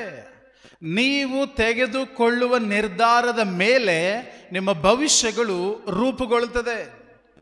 ಇವತ್ತು ನೀವು ಯಾವ ನಿರ್ಧಾರಗಳನ್ನು ತೆಗೆದುಕೊಳ್ತೀರೋ ಅದು ನೀವು ಮುಂದೆ ಅನುಭವಿಸುವಂಥ ಫಲವನ್ನು, ನೀವು ಮುಂದೆ ತಲುಪುವಂಥ ಗುರಿಯನ್ನು ನಿರ್ಧರಿಸ್ತದೆ. ಆಯ್ಕೆಗಳನ್ನು ದೇವರು ತನ್ನ ಬಳಿ ಇಟ್ಟುಕೊಂಡಿಲ್ಲ. ಬಟ್ ಆದರೆ ಮನುಷ್ಯನು ಹೇಳೋದೇನಂದ್ರೆ, ದೇವ ನಿನ್ನ ದೃಷ್ಟಿಯಲ್ಲಿ ನಾವೆಲ್ಲರೂ ಮಕ್ಕಳೇ, ಬಟ್ ಅವ್ರು ಯಾಕೆ ಹಂಗಿದ್ದಾರೆ, ನಾನು ಯಾಕೆ ಹಿಂಗಿದ್ದೀನಿ? ಅವ್ರು ನೋಡು ನನ್ನ ನೋಡು, ಅವ್ರು ನೋಡು ನನ್ನ ನೋಡು, ಅವ್ರು ನೋಡು ನನ್ನ ನೋಡು. ದೇವರೇನು ಹೇಳ್ತಾರೆ? ಫಸ್ಟ್ ನೀನು ನಿರ್ಧಾರ ನೋಡು. ನಿರ್ಧಾರ ಮಾಡೋದೆಲ್ಲ ನೀನು, ಓಕೆ, ಕಾರ್ಯ ಮಾಡೋದೆಲ್ಲ ನೀನು. ಬಟ್ ಫಲ ಬಂದಮೇಲೆ ದೇವ ನೋಡು ನೋಡು ನೋಡು ಅಂದರೆ ನಾನು ನೋಡ್ತಾನೇ ಇದ್ದೀನಿ. ಬಟ್ ದೈವ ವಾಗ್ದಾನ ತಿಳಿಸದೆ, ನಾನು ಸಾವು ಜೀವಗಳನ್ನು, ಶಾಪ ಆಶೀರ್ವಾದಗಳನ್ನು ನಿಮ್ಮ ಮುಂದೆ ಇಟ್ಟಿದ್ದೇನೆ. ಅದರರ್ಥ ನಿಮ್ಮ ಮುಂದೆ ಪ್ರಿಯ ಮಕ್ಕಳೇ ಒಳ್ಳೆಯದು ಮಾತ್ರ ಇಲ್ಲ, ಒಳ್ಳೆಯದೂ ಇದೆ, ಕೆಟ್ಟದ್ದೂ ಇದೆ, ಜೀವನೂ ಇದೆ, ಮರಣನೂ ಇದೆ, ಆಶೀರ್ವಾದನೂ ಇದೆ, ಶಾಪನೂ ಇದೆ. ಈ ಲೋಕದಲ್ಲಿ ಒಳ್ಳೆಯದು ಮಾತ್ರ ಇಲ್ಲ, ಒಳ್ಳೆಯದೂ ಇದೆ, ಕೆಟ್ಟದ್ದೂ ಕೂಡ ಇದೆ. ಬಟ್ ಆದರೆ ನೀವು ನನ್ನ ಮಕ್ಕಳಾದದ್ದರಿಂದ ಕೆಡುಕನ್ನು ಆರಿಸ್ಕೊಳ್ಬೇಡಿ. ಬದಲಾಗಿ ನೀವು ನನ್ನ ಮಕ್ಕಳಾದದ್ದರಿಂದ ನೀವು ಆರೋಗ್ಯ, ಸಮೃದ್ಧಿ, ಶಾಂತಿ, ಸಮಾಧಾನ ತುಂಬಿರುವಂತಹ ಜೀವವನ್ನೇ ಆರಿಸ್ಕೊಳ್ಳಿ. ಯಾಕೆ ಜೀವವನ್ನು ನೀವು ಆರಿಸ್ಕೊಳ್ಳೋದಾದರೆ ನೀವು ನಿಮ್ಮ ಸಂತತಿ ಏನು ಮಾಡ್ತೀರಾ? ಬದುಕಿ ಬಾಳಬಹುದು. ಬಟ್ ನೀವು ಮರಣವನ್ನು ಆರಿಸ್ಕೊಳ್ಳೋದಾದರೆ ನೀವೇ ಬದುಕೋದಿಲ್ಲ, ನೀವು ಸಂತತಿ ಬಗ್ಗೆ ಯೋಚನೆ ಮಾಡೋ ಹಾಗೆ ಇಲ್ಲ. ಸೊ ದೈವ ವಾಗ್ದಾನ ತಿಳಿಸದೆ ಏನನ್ನು ಆರಿಸ್ಕೊಳ್ಬೇಕಾಗಾದ್ರೆ ನಾವು ಜೀವವನ್ನೇ. ಹಾಗಾದ್ರೆ ಜೀವ ಎಲ್ಲಿಂದ ಬರುವಂಥದ್ದು? ನಾನು ಪ್ರತಿನಿತ್ಯ ಎಷ್ಟೋ ನುಡಿಗಳನ್ನು ನಾನು ನುಡಿತೇನೆ, ಹೌದಾ? ಬೆಳಗ್ಗೆ ಎದ್ದಾಗಿಂದ ರಾತ್ರಿ ಮಲಗುವವರೆಗೂ ನಾನು ಎಷ್ಟೋ ನುಡಿಗಳನ್ನು ನುಡಿತೇನೆ, ಎಷ್ಟೋ ಆಲೋಚನೆಗಳನ್ನು ಮಾಡ್ತೇನೆ. ಬಟ್ ಆ ನುಡಿಗಳಲ್ಲಿ ಯಾವುದು ನನಗೆ ಜೀವ ತರುತ್ತದೆ, ಯಾವುದು ನನಗೆ ಮರಣ ತಂದುಕೊಡುತ್ತೆ? ಹಿಬ್ರಿಯರಿಗೆ ಬರೆದ ಪತ್ರ 4ನೇ ಅಧ್ಯಾಯ ವಾಕ್ಯ 12 ಹೇಳ್ತದೆ. ಹೀಬ್ರೂ ಚಾಪ್ಟರ್ 4:12 ಹಿಬ್ರಿಯರಿಗೆ ಬರೆದ ಪತ್ರ. ಸೊ ನೆಕ್ಸ್ಟ್ ಟೈಮ್ ನೀವು ಬರುವಾಗ ನೆಕ್ಸ್ಟ್ ಮಂತ್ ಓಕೆ, ನಿಮ್ಮ ಬೈಬಲ್ ಜೊತೆಗೆ ಒಂದು ಬುಕ್ಕು, ಒಂದು ಪೆನ್ನನ್ನು ದಯವಿಟ್ಟು ತಗೊಂಡು ಬನ್ನಿ. ಯಾಕೆ ಹೇಳಿ? ಮೋಸ ಹೋಗ್ಬಾರ್ದಲ್ಲ. ನಾವು ಆಗಲೇ ಹೇಳಿದೀವಲ್ವೋ, ಮೋಸ ಹೋಗೋದು ಬೇಡ. ಹಾಗಾಗಿ ನಾವು ಪ್ರತಿಯೊಬ್ಬರೂ ಅದನ್ನು ತಂದರೆ ನಾವು ಅದನ್ನು ಬೈಬಲನ್ನು ನೋಡಿ ಅಲ್ಲಿ ಬರೆದಿದೆಯಾ ಇಲ್ಲವೇ ಎಂಬುದಾಗಿ ಪರಿಶೀಲಿಸಿ ನಾವು ಅದನ್ನು ತೆಗೆದುಕೊಳ್ಳಬಹುದು. Praise God. ಯಾಕೆಂದರೆ ಇಲ್ಲಿ ನಿಂತು ಹೇಳೋದೆಲ್ಲವೂ ಕೂಡ ಸತ್ಯ ಅಲ್ಲ, ನಿಂತು ಹೇಳೋರು ಮಾತೆಲ್ಲ ಸತ್ಯ ಅಲ್ಲ. ಅಲ್ಲಿ ಏನು ಬರೆದಿದೆಯೋ ಅದರ ಪ್ರಕಾರ ನಮ್ಮ ನುಡಿಗಳಿದ್ದರೆ ಮಾತ್ರ ಅದು ಸತ್ಯವಾದದ್ದು. ಓಕೆ 4:12 ದೇವರ ವಾಕ್ಯ ಜೀವಂತವಾದ, ದೇವರ ವಾಕ್ಯ ಜೀವಂತವಾದುದು. ಹೇಳಿ ನಿಮ್ಮ ಅಕ್ಕಪಕ್ಕದವರಿಗೆ, ದೇವರ ವಾಕ್ಯ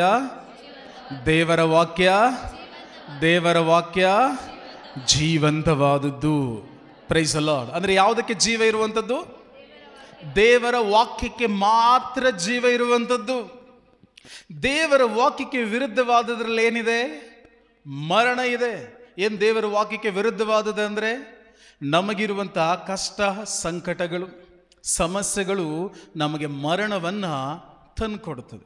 ನೀವು ಕೇಳಬಹುದು, ಹೇಗೆ ಬ್ರದರ್ ದೇವರ ವಾಕ್ಯ ಜೀವವನ್ನು ತಂದುಕೊಡ್ತದೆ, ಹೇಗೆ ನನಗೆ ಸಮಸ್ಯೆಗಳು ಮರಣವನ್ನು ತಂದುಕೊಡ್ತದೆ ಎಂಬುದಾಗಿ. ಈಗ ಉದಾಹರಣೆಗೆ, ಓಕೆ, ನಾನು ನೋಡ್ಲಿಕ್ಕೆ ಆರೋಗ್ಯವಾಗಿ ಚೆನ್ನಾಗಿ ಫಸ್ಟ್ ಕ್ಲಾಸ್ ಆಗಿದ್ದೇನೆ, ಉದಾಹರಣೆಗೆಲ್ಲ, ನಿಜವಾಗ್ಲು ಓಕೆ. ಏನೋ ಒಂದು ಸಮಸ್ಯೆ ನನ್ನ ಜೀವನದಲ್ಲಿ ಬಂತು. ಸಮಸ್ಯೆ ಬಂದ ತಕ್ಷಣ ನಾನು ಏನು ಮಾಡ್ತೇನೆ? ಏನು ಮಾಡ್ತೇವೆ? ಅಯ್ಯೋ, ನಿಮಗೆ ಸಮಸ್ಯೆ ಬಂದರೆ ನೀವೇನು ಮಾಡ್ತೀರೋ, ನಮ್ಮನ್ನ ಯಾಕೆ ಸ್ವಾಮಿ ಕೇಳ್ತೀರಾ ಅಂತ. ಓಕೆ, ನಿಮಗೆ ಒಂದು ಸಮಸ್ಯೆ ಬಂತು. ಸಮಸ್ಯೆ ಬಂದ ತಕ್ಷಣ ಫಸ್ಟ್ ಏನು ಮಾಡ್ತೀವಿ? ಏನು ಮಾಡ್ತೀವಮ್ಮ? ಸಮಸ್ಯೆ ಬಂದ ತಕ್ಷಣ ದೇವರ ಬಳಿ ಹೋಗ್ತೇವೆ, ಈ ಕಡೆ ಡಾಕ್ಟರ್ ಬಳಿ ಹೋಗ್ತೇವೆ. ಎಲ್ಲರೂ ಹೇಳೋದೊಂದು ಏನಂತ? ದೇವ್ರ ಹತ್ರ ಆದರೆ ದೇವ್ರ ಹತ್ರ ಹೋಗ್ತೇವೆ, ಡಾಕ್ಟರ್ ಹತ್ರ ಆಗೋದಾದ್ರೆ ಡಾಕ್ಟರ್ ಹತ್ರ ಹೋಗ್ತೇವೆ. ಯಾಕೆ? ನಮಗೊಟ್ಟಿನಲ್ಲಿ ಸಮಸ್ಯೆ ಕ್ಲಿಯರ್ ಆಗ್ಬೇಕಷ್ಟೆ. ಆದರೆ ಇಡೀ ಪ್ರಪಂಚದಲ್ಲಿ ಸಮಸ್ಯೆಗಳು ಬಂದ ತಕ್ಷಣ ಪ್ರತಿಯೊಬ್ಬ ಮನುಷ್ಯನೂ ಕೂಡ ಮಾಡುವಂಥ ಮೊದಲನೇ ಕೆಲಸ ಏನು ಗೊತ್ತಾ? ಚಿಂತೆ. ಏನು? ಇಷ್ಟೊತ್ತಿಗೆ ಬಿಡ್ತಾರಪ್ಪ. ಏನು ಚಿಂತೆ?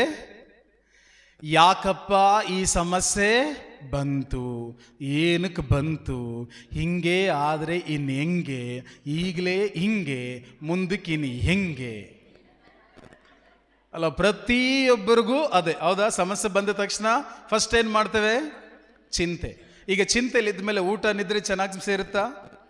ಇಲ್ಲ. ಅದಕ್ಕೆ ನಿದ್ರೆ ಮಾಡೋರ್ಗೆ ಹೇಳಿ ಚಿಂತೆ ಮಾಡಬೇಡಿ ಅಂತ. ಓಕೆ, ಮಾಡದಿದ್ದವ್ರಿಗೆ. ಊಟ ನಿದ್ರೆ ಇಲ್ಲದೆ ಮೇಲೆ ಒಂದು ವ್ಯಕ್ತಿ ಆರೋಗ್ಯಕರವಾಗಿ ದಷ್ಟಪುಷ್ಟವಾಗಿರ್ತಾನ? ಅದು ಒಣಗೋಗ್ತಾನ. ಯಾವಾಗ ಅವನ ಶರೀರ ಶಕ್ತಿ ಕುಗ್ಗೋಗ್ತದೋ ಆಗ ಅನಾರೋಗ್ಯ ಅವನ ಶರೀರವನ್ನು ಪ್ರವೇಶಿಸ್ತದೆ. ಬಟ್ ಈ ಲೋಕದ ಮೆಡಿಕಲ್ ಸೈನ್ಸು ಕೂಡ ಹೇಳ್ತದೆ ಏನಂತ? ಒಂದು ವ್ಯಕ್ತಿಯ ದೇಹ ಎಲ್ಲಿವರೆಗೆ ಆರೋಗ್ಯಕರವಾಗಿರ್ತದೋ ರೋಗ ಯಾವುದೇ ಕಾರಣಕ್ಕೂ ಅವನಿಗೆ ಪ್ರವೇಶಿಸಲಿಕ್ಕೆ ಸಾಧ್ಯ ಇಲ್ಲ. ಬಟ್ ಯಾವಾಗ ಅವನ ಶಕ್ತಿ ಕುಗ್ಗಿ ಹೋಗ್ತದೋ ರೋಗ ಎಂಟ್ರಿ ಆಯ್ತು. ರೋಗದಲ್ಲೇ ಸಾಯ್ಲಿಕ್ಕೆ ಇಷ್ಟಪಡ್ತಾನ? ನೋ. ನೆಕ್ಸ್ಟ್ ಏನು ಮಾಡ್ತಾನೆ? ಈಗ ಹೇಳಿ ಡಾಕ್ಟರ್ ಬಳಿ ಹೋಗ್ತಾನೆ. ಡಾಕ್ಟರ್ ಬಳಿ ಹೋಗುವಾಗ ನಮ್ಮ ಹತ್ರ ಇರೋ ದುಡ್ಡು ಹೆಚ್ಚಿಗೆ ಆಗುತ್ತಾ ಕಮ್ಮಿ ಆಗುತ್ತಾ? ನಮ್ಮದು ಕಮ್ಮಿ, ಡಾಕ್ಟ್ರದು ಜಾಸ್ತಿ. ಅದಕ್ಕೆ ಕಷ್ಟಪಟ್ಟು ಮಕ್ಕಳನ್ನ ಡಾಕ್ಟರ್ ಓದಿಸ್ಬಿಟ್ರೆ ಅಲ್ಲ, ನಮ್ಮ ಹತ್ರ ಇರೋ ದುಡ್ಡು ಏನಾಗುತ್ತೆ? ಖಾಲಿ ಆಗುತ್ತೆ, ಡಾಕ್ಟ್ರದು ಜಾಸ್ತಿ ಆಗುತ್ತೆ. ಈಗ ರೋಗ ಇನ್ನೂ ವಾಸಿ ಆಗಿಲ್ಲ. ಬಟ್ ನೆಕ್ಸ್ಟ್ ಏನು ಮಾಡ್ತೇವೆ? ಸಾಲ ಕೊಡ. ಇಂಥ ಸಾಲ ಎಷ್ಟು ಬೇಕಾದರೂ ಬಿಸಾಕ್ತೀನಿ ಕೊಡು. ನಾನಿದ್ರೆ ಇಂಥ ಸಾಲ ಎಷ್ಟು ಬೇಕಾದ್ರೂ ತೀರಿಸ್ತೇನೆ. ಅವ್ರು ಅವತ್ತಿಗೆ ಮುಗೀತು. ಸಾಲ ಕೇಳೋಕೆ ಮಾತ್ರ ಹಂಗಿರ್ತಾರೆ ಅಷ್ಟೇ. ಒಂದು ಸರಿ ತಗೊಂಡ್ರು ಅಂದರೆ ಮುಗೀತು ಕತೆ ಅವ್ರದ್ದು. ಅವರೇ ನೆಕ್ಸ್ಟ್ ತಲೆ ಚಚ್ಕೋತಾರೆ ಅನ್ನೋದು, ಯಾಕಾದರೂ ಸಾಲ ಮಾಡಿದ್ರು. ಮಾಡುವಾಗ ಹೇಗಿರ್ತಾರೆ? ಬಿಸಾಕ್ತೀನಿ ಕೊಡು, ಎಷ್ಟು ಇಂಟ್ರ 10 ಎಸಿತೀನಿ ಕೊಡು. ಬಟ್ ಅದೇ ಅವನು ಕೇಳಿ, ಮದುವೆಗೆ ಯಾಕೆ ಈಗ ರಿಸೆಪ್ಷನ್ ಬಂದಿದೆ ಅಂದರೆ ನಾಳೆ ಅವನು ಮದುವೆಗೆ ಬರ್ತಾನೆ, ಅದಕ್ಕೆ ಇವನು ರಿಸೆಪ್ಷನ್ ಬಂದು ಹೊಡೋಗಿರ್ತಾನೆ. ಸೊ ಸಾಲ, ಮೊದಲೇ ಅನಾರೋಗ್ಯ, ಸಾಲ, ಕುಟುಂಬದಲ್ಲಿ ನೆಮ್ಮದಿ ಇರ್ತದ, ಐಕ್ಯತೆ ಇರ್ತದ, ಇದೇ ರೀತಿ ಕಡೆಗೆ ಆಸೆಗೆ ಕರ್ಕೊಂಡು ಹೋಗ್ತದೆ, ಕೊನೆಗೆ ಮರಣದೆಡೆ ಕರ್ಕೊಂಡು ಹೋಗ್ತದೆ. ಹಾಗಾದ್ರೆ ಈ ಮರಣ ಬಂದದ್ದು ಹೇಗೆ?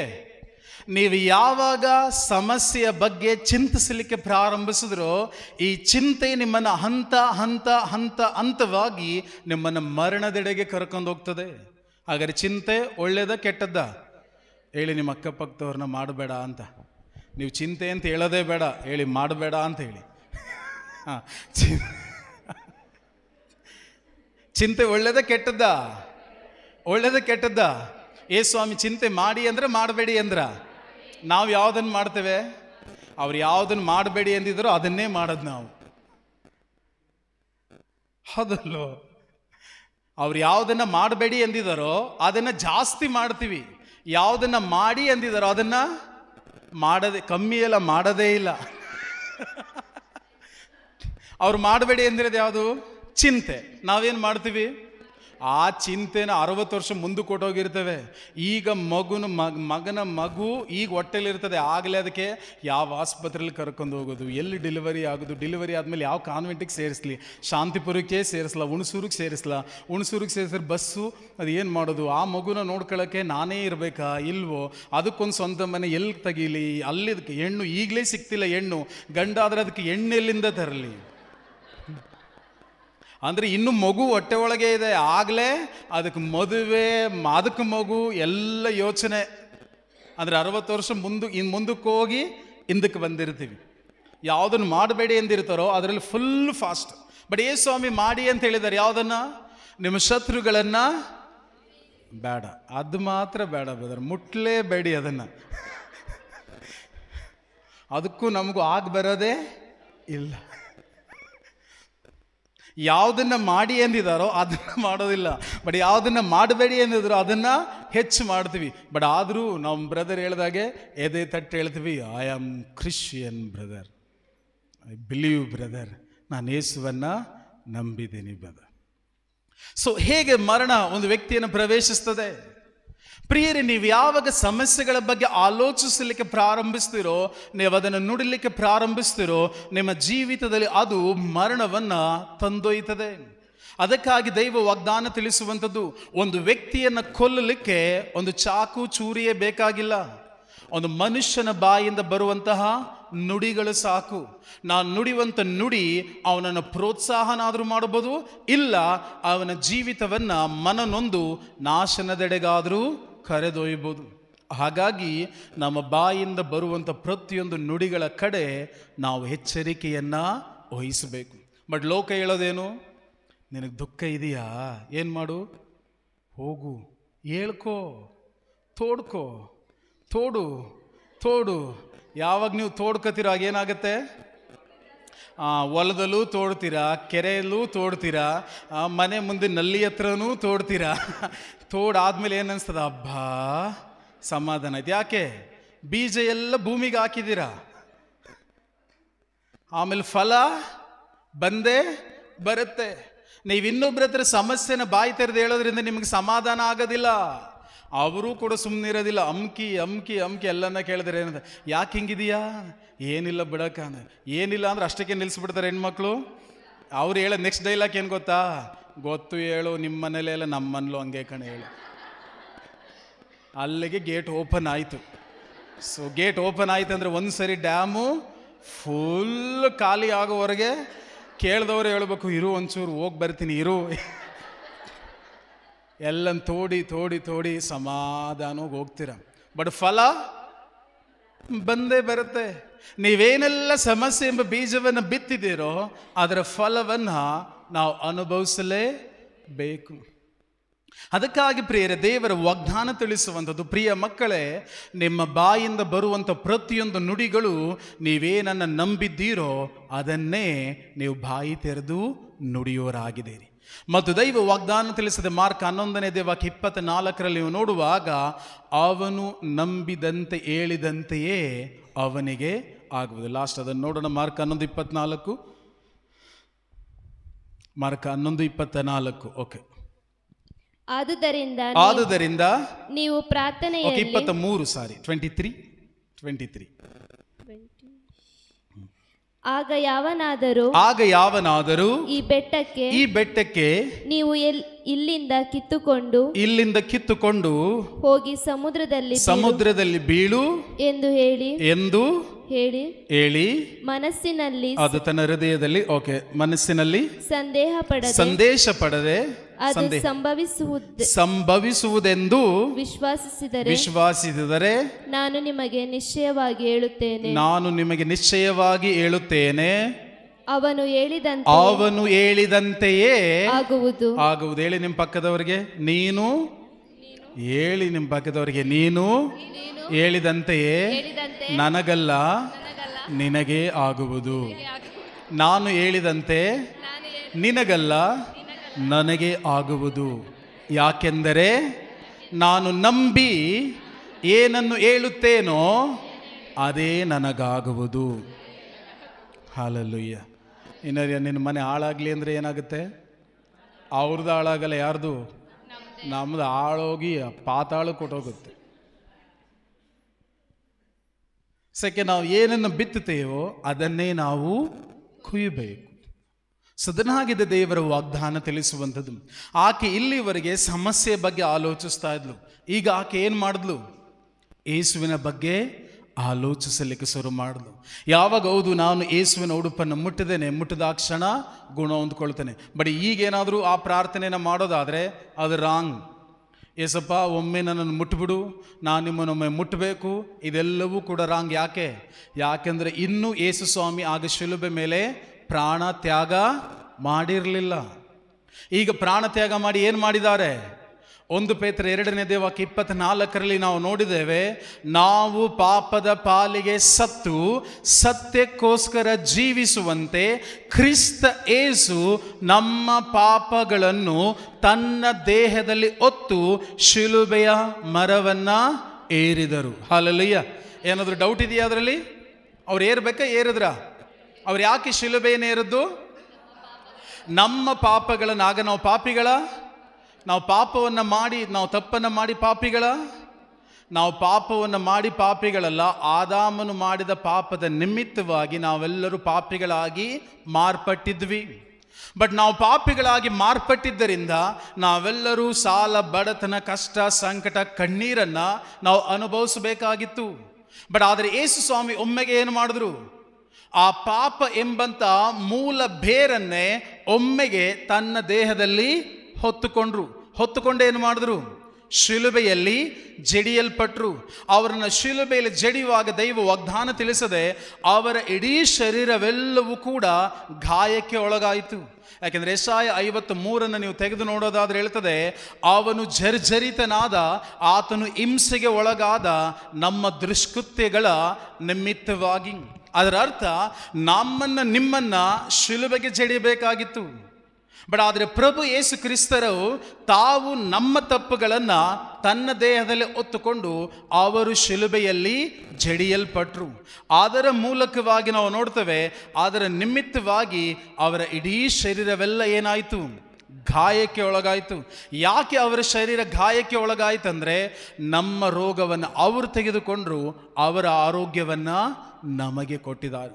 ಅದಕ್ಕಾಗಲೇ ಹೇಳ್ತದೆ, ಅವರ ಗಾಯಗಳಿಂದ ನೀವು ಗುಣ ಹೊಂದಿದ್ದೀರಿ. ಯೆಶಾಯ 53:5 ಕೂಡ ಹೇಳ್ತದೆ, ಆತನ ಬಾಸುಂಡೆಗಳಿಂದ ನಿಮಗೆ ಗುಣವಾಯಿತು. ಹೇಗೆ? ನಮ್ಮೆಲ್ಲ ಅಪರಾಧಗಳನ್ನು ಪ್ರಭು ಯೇಸು ಕ್ರಿಸ್ತರು ಶಿಲುಬೆಯ ಮೇಲೆ ಹೊತ್ತುಕೊಂಡ್ರು. ಆಗ ನಮ್ಮ ಪಾಪ ಎಲ್ಲಿದೆ? ನಮ್ಮ ಪಾಪ ಹೊತ್ತುಕೊಂಡ್ರೋ ಇಲ್ವೋ? ಆಗ ನಾವು ಪಾಪಿಗಳ ಅಥವಾ ಪೀಪಿಗಳ? ನಾವು ಪಾಪಗಳೂ ಅಲ್ಲ, ಪೀಪಿಗಳೂ ಅಲ್ಲ. ಬದಲಾಗಿ ದೇವರ ವಾಗ್ದಾನ ತಿಳಿಸದೆ ನಾವೆಲ್ಲರೂ ನೀತಿವಂತರೆಂಬುದಾಗಿ. Praise the Lord. Hallelujah, hallelujah. ನಾವು ಶಾಪಗ್ರಸ್ತರ?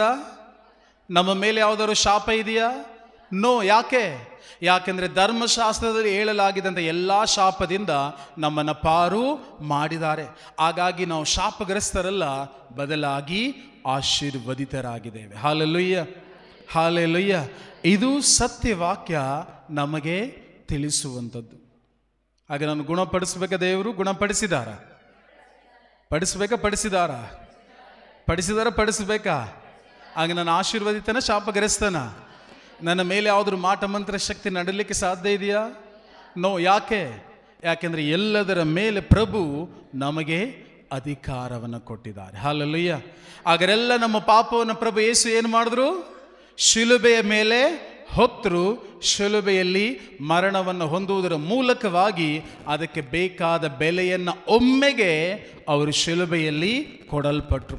ಆದುದರಿಂದ ದೈವ ವಾಗ್ದಾನ ತಿಳಿಸದೆ, ಅವರು ಶಿಲುಬೆಯಲ್ಲಿ ಮರಣ ಹೊಂದಿದ್ದರಿಂದ ಅವರ ಶಿಲುಬೆಯಲ್ಲಿ ಸುರಿಸಿದ ಪರಿಶುದ್ಧ ರಕ್ತದಿಂದ ನಾವು ತೊಳೆದು ಶುದ್ಧೀಕರಿಸಿದ್ದು ಮಾತ್ರವಲ್ಲ, ಅವರು ಶಿಲುಬೆಯಲ್ಲಿ ಮರಣ ಹೊಂದುವುದರ ಮೂಲಕವಾಗಿ ನಮ್ಮನ್ನು ಎಲ್ಲ ಅಂಧಕಾರ ಸಾಮ್ರಾಜ್ಯದಿಂದ ಬಿಡುಗಡೆಯನ್ನ ಮಾಡಿದ್ದಾರೆ. ಲಾಸ್ಟ್ ಕೊಲೊಸ್ಸು 1:13. ಓಕೆ, ಇದೊಂದನ್ನು ನೋಡಿ ಎಲ್ಲರೂ ಕೂಡ ಒಟ್ಟಿಗೆ ಪ್ರಾರ್ಥನೆಗೆ ಹೋಗಿ ಕೊಲೊಸ್ಸರಿಗೆ ಬರೆದ ಪತ್ರ 1ನೇ ಅಧ್ಯಾಯ ವಾಕ್ಯ 13. ಕೊಲೋಸಿಯನ್ಸ್ ಚಾಪ್ಟರ್ 1:13.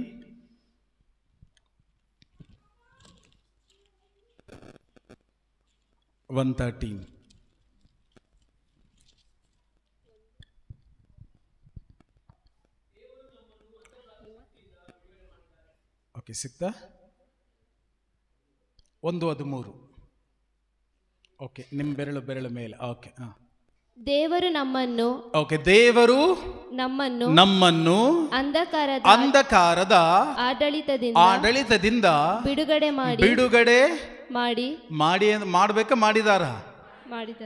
ಮಾಡಬೇಕಾ? ಹಾಗಾದ್ರೆ ದೇವರು ನನಗೆ ಬಿಡುಗಡೆ ಕೊಡಬೇಕಾ? ಕೊಟ್ಟಿದ್ದಾರಾ? ನಾನು ಬಿಡುಗಡೆ ಆಗಿದ್ದೇನೆ, ಬಿಡುಗಡೆ ಆಗಬೇಕಾ? ಯಾರು ಬಂದು ಪ್ರೇಯರ್ ಮಾಡಬೇಕಾ? ಅಥವಾ ಹಿಡಿದು ಅಳ್ಳಾಡಿಸ್ಬೇಕಾ? ಅಥವಾ ಎತ್ತಿ ನಾನು ಜಡಗಿಸ್ಬೇಕಾ? ಏನೂ ಬೇಕಾಗಿಲ್ಲ. ಯಾಕೆ ದೇವ ವಾಗ್ದಾನ ತಿಳಿಸದೆ, ದೇವರು ನಮ್ಮನ್ನ ಅಂಧಕಾರ ಸಾಮ್ರಾಜ್ಯದಿಂದ ಬಿಡುಗಡೆ ಮಾಡಿ ತಮ್ಮ ಪುತ್ರನ ಸಾಮ್ರಾಜ್ಯದಲ್ಲಿ ಸುರಕ್ಷಿತವಾಗಿ ತಂದಿದ್ದಾರೆ. ಹಲ್ಲೆಲೂಯಾ. ಹಾಗಾದ್ರೆ ನಾವು ಬಂಧನದಲ್ಲಿದ್ದೇವೆ, ಬಿಡುಗಡೆ ಆಗಿದ್ದೇವಾ? ದೇವ ನಮ್ಗೆ ಬಿಡುಗಡೆ ಕೊಡಬೇಕಾ? ಕೊಟ್ಟಿರುವಂತ ದೇವರಿಗೆ ನಾನೇನ್ ಮಾಡಬೇಕು? ಜಸ್ಟ್ ಥ್ಯಾಂಕ್ಸ್ ಹೇಳಬೇಕು. ದೇವನನ್ನು ಗುಣಪಡಿಸಿರೋದು ನಾನೇನು ಮಾಡಬೇಕು? ಥ್ಯಾಂಕ್ಸ್ ಹೇಳಬೇಕಷ್ಟೇ. ನೀವು ಪ್ರತಿಯೊಂದನ್ನು ಕೂಡ ಯಾವಾಗ ಪ್ರಿಯರೇ ಕ್ರಿಸ್ತ ಯೇಸು ಈಗಾಗಲೇ ಶಿಲುಬೆ ಮೇಲೆ ಮಾಡಿ ಮುಗಿಸಿರುವಂಥ ಕಾರ್ಯಕ್ಕೆ ಕೃತಜ್ಞತೆ ಉಳ್ಳವರಾಗಿ ನೀವು ಮುನ್ನಡಿತೇವೋ, ನಮ್ಮ ಜೀವಿತದಲ್ಲಿ ಆಶೀರ್ವಾದವನ್ನು ಅನುಭವಿಸಲಿಕ್ಕೆ ಸಾಧ್ಯ. ಹಲ್ಲೆಲೂಯಾ. Thank you Jesus. ಹಾಗಾದ್ರೆ ಎದ್ದು ನಿಲ್ಲೋಣ ಎಲ್ಲರೂ. ಪ್ರತಿಯೊಬ್ಬರು ಎದ್ದು ನಿಲ್ಲುವ. ಯಾರೆಲ್ಲ ರೋಗದಲ್ಲಿ, ಸಾಲದಲ್ಲಿ, ಬಡತನದಲ್ಲಿ, ಕಷ್ಟ ಸಂಕಟ ಪ್ರತಿಯೊಂದರಿದ್ದೀರೋ ಪ್ರತಿಯೊಬ್ಬೊಬ್ಬರೂ ಕೂಡ ಎದ್ದು ನಿಲ್ಲುವ ಈ ಸಮಯದಲ್ಲಿ ಎದ್ದು ನಿಂತು ಜಸ್ಟ್ ನೀವು ಮಾಡಬೇಕಾಗಿರುವಂಥದ್ದು ಇಷ್ಟೇ. ಓಕೆ, ಕಲ್ಪನೆ, ನಾನೇನನ್ನು ಹೇಳ್ತೀನೋ ಅದನ್ನು ನೀವು ಇಮ್ಯಾಜಿನೇಷನ್ ಮಾಡಬೇಕು. ಓಕೆ, ನೀವು ಕಣ್ಮುಚ್ಚಿ ನಾನು ಹೇಳಿದಾಗ ನಾಯಿ ಅಂತ ಹೇಳ್ತೇನೆ, ಇಮ್ಯಾಜಿನೇಷನ್ ಬರ್ತದೋ ಬರೋದಿಲ್ಲೋ? ಕಪ್ಪು ನಾಯಿ, ಬಿಳಿ ಚುಕ್ಕಿ. Okay, in the same way ನಾನು ಏನನ್ನು ಹೇಳ್ತೀನೋ ಅದನ್ನೇ ನೀವೇನು ಮಾಡಬೇಕು? ಇಮ್ಯಾಜಿನೇಷನ್ ಮಾಡಬೇಕಷ್ಟೆ. ನೀವು ಅದನ್ನೇ ಆಲೋಚಿಸ್ತಾ ನಾನು ಹೇಳುವಂಥದ್ದನ್ನು ನೆಕ್ಸ್ಟ್ ನಾವೆಲ್ಲರೂ ಕೂಡ ಒಟ್ಟಿಗೆ ಸೇರಿ ಅದನ್ನು ಒಮ್ಮೆಗೆ ಬಾಯಿ ತೆರೆದು ನುಡಿಲಿಕ್ಕೆ ಹೋಗೋಣ. ಯಾಕೆಂದರೆ ನಾನು ನಂಬಿದೆನು, ಆದ್ದರಿಂದ ಬಾಯಿ ತೆರೆದು ನುಡಿದೆನು, ನಾನು ಹೇಳಿದಂತೆಯೇ ನಾನು ಅನುಭವಿಸಲಿಕ್ಕೆ ಸಾಧ್ಯ. ಹಲ್ಲೆಲೂಯಾ. ಕಣ್ಣುಗಳ ಮುಚ್ಚೋಣ ಪ್ರತಿಯೊಬ್ಬರು ಸಂಪೂರ್ಣವಾಗಿ. ಎಲ್ಲರೂ ಪ್ರತಿಯೊಬ್ಬರು ಕಣ್ಣುಗಳ ಮುಚ್ಚೋಣ. ಈ ಸಮಯ ಅತ್ಯದ್ಭುತವಾದ ಸಮಯ. ನೀವೆಡಕ್ಕಾಗಲಿ ಬಲಕ್ಕಾಗಲಿ ಗಮನ ಹರಿಸದೆ ಜಸ್ಟ್ ಸಂಪೂರ್ಣವಾಗಿ ನಮ್ಮ ಶಾರೀರಿಕವಾದ ಕಣ್ಣುಗಳನ್ನು ಮುಚ್ಚುತ್ತಾ ನಿಮ್ಮ ಆತ್ಮದ ಕಣ್ಣಿನಿಂದ ಪ್ರಭು ಯೇಸು ಶಿಲುಬೆ ಮೇಲೆ ನೇತಾಡುವಂತಹ ಚಿತ್ರವನ್ನು ಕಲ್ಪಿಸಿಕೊಳ್ಳೋಣ. ಪ್ರಭು ಯೇಸು ಕ್ರಿಸ್ತರು ಶಿಲುಬೆಯ ಮೇಲೆ ಜಡಿಯಲ್ಪಟ್ಟಿದ್ದಾರೆ. ಅವರ ಎರಡೂ ಕೈಗಳನ್ನು ಮೊಳೆಗಳಿಂದ ಜಡಿದಿದ್ದಾರೆ. ಅವರ ಎರಡೂ ಕಾಲಿಗೆ ಒಟ್ಟಿಗೆ ಸೇರಿಸಿ ಮೊಳೆಯನ್ನು ಜಡಿದಿದ್ದಾರೆ. ಪ್ರಿಯರೇ, ಯೇಸುವನ್ನು ಶಿಲುಬೆಗೆ ಜಡಿಯುವುದಕ್ಕಿಂತ ಮುಂಚಿತವಾಗಿ ರೋಮ್ ಸೈನಿಕರು ಅವರಿಗೆ ಎಂತಹ ಚಿತ್ರ ಹಿಂಸೆಯನ್ನು ಕೊಟ್ಟಿದ್ದಾರೆ ಅನ್ನೋದಾದರೆ, ಯೇಸುವನ್ನು ಎಳೆದೊಯ್ದು ಅವರ ಮೈ ಮೇಲಿದ್ದಂಥ ವಸ್ತ್ರಗಳನ್ನು ಬಿಚ್ಚಿ ಅವರ ಕೈಗಳನ್ನು ಕೋಳದಿಂದ ತೊಡಿಸಿ ಒಂದು ಮರದ ದಿಮ್ಮಿಗೆ ಕಟ್ಟಿದ್ದಾರೆ. ಯೇಸುವನ್ನು ಒಂದು ಮರದ ದಿಮ್ಮಿಗೆ ಕಟ್ಟಿ ಚಾಟಿಗಳಿಂದ ಒಡೆಯಲ್ಪಡ್ತಾ ಇದ್ದಾರೆ. ಚಾಟಿಗಳಿಂದ ಒಡೆದು ಎಳೆಯುವಾಗ ಮೈ ಮೇಲಿದ್ದಂತಹ ಚರ್ಮವು ಎಳೆದು ಬರ್ತಾ ಇದೆ. ಯೇಸುವಿನ ದೇಹಕ್ಕೆ ಈಟಿಗಳಿಂದ ಚುಚ್ಚುತ್ತಾ ಇದ್ದಾರೆ ಪ್ರಿಯರೇ. ಈಟಿಗಳಿಂದ ಚುಚ್ಚುವಾಗ ಆ ಈಟಿಯ ಮೊನಚು ಮೇಲ್ಭಾಗವನ್ನು ಮಾತ್ರವಲ್ಲ, ಯೇಸುವಿನ ಒಳಭಾಗವನ್ನು ಕೂಡ ಚುಚ್ಚಿ ರಕ್ತ ಚೆಲ್ಲಲ್ಪಡ್ತಾ ಇದೆ. ದೇವರ ವಾಗ್ದಾನ ತಿಳಿಸುವಂತೆ ಕರೋಡೆಯಿಂದ ಒಡೆಯಲ್ಪಡ್ತಾ ಇದ್ದಾರೆ. 29 ಉಕ್ಕುಗಳು, ಕಬ್ಬಿಣದ ಉಕ್ಕುಗಳು, ಅದನ್ನು ಒಟ್ಟಿಗೆ ಸೇರಿಸಿ ಇಡಿಯನ್ನು ಮಾಡಿದ್ದಾರೆ. ಯೇಸುವಿನ ದೇಹಕ್ಕೆ ಅದನ್ನು ಒಡೆಯುವಾಗ ಆ ಹುಕ್ಕು ಯೇಸುವಿನ ದೇಹಕ್ಕೆ ಸಿಕ್ಕಿ ಹಾಕಿಕೊಳ್ಳುತ್ತಿದೆ. ಎಲ್ಲೆಲ್ಲಿ ಯಾವ ಭಾಗದಲ್ಲಿ ಹುಕ್ಕು ಸಿಕ್ಕಿ ಹಾಕಿಕೊಂಡಿದೆಯೋ ಆ ಎಲ್ಲತ್ತಿನಿಂದ ಅದನ್ನು ಒಮ್ಮೆಗೆ ಹಿಡಿದು ಜಟಕಿಸಿ ಎಳೆಯುವಾಗ ಯಾವ ಜಾಗದಲ್ಲಿ ಉಕ್ಕು ಸಿಕ್ಕಲ್ಪಟ್ಟಿತ್ತೋ ಅಲ್ಲಿಂದ ಮಾಂಸವೇ ಕಿತ್ತು ಹೊರಬರ್ತಾ ಇದೆ ಪ್ರಿಯರೇ. ಯೇಸುವಿನ ಇಡೀ ದೇಹ ರಕ್ತಸಿಕ್ತವಾಗಿದೆ. ಅಷ್ಟಕ್ಕೆ ರೋಮ್ ಸೈನಿಕರು ತೃಪ್ತರಾಗಲಿಲ್ಲ. ಅವರ ತಲೆಯ ಮೇಲೆ ಒಂದು ಮುಳ್ಳಿನ ಕಿರೀಟವನ್ನು ಇಟ್ಟು ಎಡ ಮತ್ತು ಬಲ ಬದಿಯಲ್ಲಿ ಆ ಕಡೆ ಮತ್ತು ಈ ಕಡೆ ಒಬ್ಬರು ಕೋಲಿನಿಂದ ಅಮುಕುವಾಗ ಆ ಮುಳ್ಳು ತಲೆ ಒಳಗಡೆ ಒಕ್ಕಿ ರಕ್ತ ಚಿಮ್ಮಿ ಹೊರಬರ್ತಾ ಇದೆ. ಇಷ್ಟೆಲ್ಲ ನೋವನ್ನು ಅನುಭವಿಸಿರುವಂಥ ಪ್ರಭು ಯೇಸುವಿನ ಮೇಲೆ ಭಾರವಾದ ಶಿಲುಬೆಯನ್ನು ಹೊರಿಸಿದ್ದಾರೆ. ಭಾರವಾದಂಥ ಶಿಲುಬೆಯನ್ನು ಹೊರುವಾಗ 3 ಬಾರಿ ಅವರು ಬೀಳುವಾಗಲೂ ಅವರ ಮಂಡಿ ಗಾಯಕ್ಕೆ ತುತ್ತಾಗಲ್ಪಟ್ಟಿದೆ. ಎದ್ದು ನಿಲ್ಲಲು ನಿತ್ರಾಣಗೊಳ್ಳದ ಸ್ಥಿತಿಯಲ್ಲಿ ಅವರು ನಿತ್ರಾಣಗೊಂಡಿದ್ದಾರೆ ಪ್ರಿಯರೇ. ಅಂತ ಪ್ರಭು ಯೇಸುವನ ಶಿಲುಬೆಗೆ ಮೇಲೆ ಮಲಗಿಸಿ ಅವರ ಕೈಯ ಮೇಲೆ ಮೊಳೆಯನ್ನಿಟ್ಟು ಸುತ್ತಿಗೆಯಿಂದ ಹೊಡೆಯುವಾಗ ಆ ಮೊಳೆ ಅವರ ಕೈಯನ್ನು ಹೊಕ್ಕಿ ಮರಕ್ಕೆ ಸಿಕ್ಕಿ ಹಾಕೊಳ್ತಿದೆ. ಅದೇ ರೀತಿ 2 ಕಾಲನ್ನು ಒಟ್ಟಿಗೆ ಸೇರಿಸಿ ಮೊಳೆಯನ್ನು ಇಟ್ಟು ಹೊಡೆಯುವಾಗ ಸಹಿಸಲಾಗದ ನೋವು ಪ್ರಭು ಯೇಸು ಕ್ರಿಸ್ತರು ನೋವಿನಿಂದ ನರಳಾಡ್ತಾ ಇದ್ದಾರೆ ಪ್ರಿಯರೇ. ಈಗ ಅದೇ ಪ್ರಭು ಯೇಸುವನ್ನ ಶಿಲುಬೆಗೆ ಏರಿಸಿದ್ದಾರೆ. ಪ್ರಭು ಯೇಸು ಕ್ರಿಸ್ತರು ಶಿಲುಬೆ ಮೇಲೆ ನೇತಾಡ್ತಾ ಇದ್ದಾರೆ. ಅವರ ಇಡೀ ಶರೀರವೆಲ್ಲವೂ ಹೊರಗು ಹೊಳಗು ಛಿದ್ರವಾಗಿ ರಕ್ತ ಸುರಿಯಲ್ಪಡ್ತಾ ಇದೆ. ಆ ಶಿಲುಬೆಯ ಕೆಳಗಡೆ ನೀವು ಪ್ರತಿಯೊಬ್ಬೊಬ್ಬರೂ ಕೂಡ ನಿಂತಿದ್ದೀರಿ ಪ್ರಿಯರೇ. ಕಲ್ಪಿಸಿಕೊಳ್ಳಿ, ರಕ್ತಸಿಕ್ತವಾಗಿ ಪ್ರಭು ಯೇಸು ನರಳಾಡ್ತಾ ಇದ್ದಾರೆ. ಆ ಶಿಲುಬೆಯ ಕೆಳಗಡೆ ನೀವು ಪ್ರತಿಯೊಬ್ಬೊಬ್ಬರೂ ನಿಂತಿದ್ದೀರಿ. ಯಾವ ಕಳಂಕವೂ ಯಾವ ದೋಷವೂ ಇಲ್ಲದಂತಹ ಲೋಕದ ಪಾಪಗಳನ್ನು ಪರಿಹರಿಸುವಂತಹ ದೇವರ ಕುರಿಮರಿಯ ರಕ್ತ ಪ್ರಿಯರೇ ನಿಮ್ಮ ಹಣೆ ಮೇಲೆ ಬೀಳ್ತಾ ಇದೆ. ಯೇಸುವಿನ ರಕ್ತ ನಿಮ್ಮ ತಲೆ ಮೇಲೆ ಬಿದ್ದು ನಿಮ್ಮ ಹಣೆ, ನಿಮ್ಮ ಮುಖ, ನಿಮ್ಮ ಭುಜ, ನಿಮ್ಮ ಕೈ ಕಾಲುಗಳನ್ನು ಸಂಪೂರ್ಣವಾಗಿ ಆವರಿಸಿಕೊಳ್ತಾ ಇದೆ. ಯೇಸುವಿನ ರಕ್ತ ನಿಮ್ಮ ದೇಹವನ್ನು ಆವರಿಸುವಾಗ ಪ್ರಿಯರೇ ಮೇಲ್ಭಾಗ ಮಾತ್ರವಲ್ಲ, ಈವನು ಒಳಗು ಎಲ್ಲ ನರಗಳು, ಮೂಳೆಗಳು, ಮಾಂಸ ಮಜ್ಜೆಗಳು, ಯಾವುದೆಲ್ಲ ಅಂಗಾಂಗಗಳು ನಿಮ್ಮಲ್ಲಿ ನಿಂತು ಹೋಗಿದೋ ಅಂತ ಪ್ರತಿಯೊಂದೊಂದು ಕೂಡ ಯೇಸುವಿನ ನಾಮದಲ್ಲಿ ಬಲಗೊಳ್ಳುತ್ತಾ ಇದೆ. ಯೇಸು ಸ್ವಾಮಿ ಇಡೀ ಶರೀರ ಛಿದ್ರಗೊಂಡು ರಕ್ತಸಿಕ್ತವಾಗಿ ನರಳಾಡ್ತಾ ನಿಮ್ಮನ್ನು ನೋಡಿ ಹೇಳ್ತಾ ಇದ್ದಾರೆ, ಪ್ರಿಯ ಮಗಳೇ, ಮಗನೇ, ನಾನು ನಿಮ್ಮನ್ನು ಪ್ರೀತಿಸ್ತಾ ಇದ್ದೇನೆಂಬುದಾಗಿ. ಪ್ರಿಯ ಮಗಳೇ, ಮಗನೇ, ನಾನು ನಿನ್ನನ್ನು ಯಥೇಚ್ಛವಾಗಿ ಪ್ರೀತಿಸ್ತಾ ಇದ್ದೇನೆ.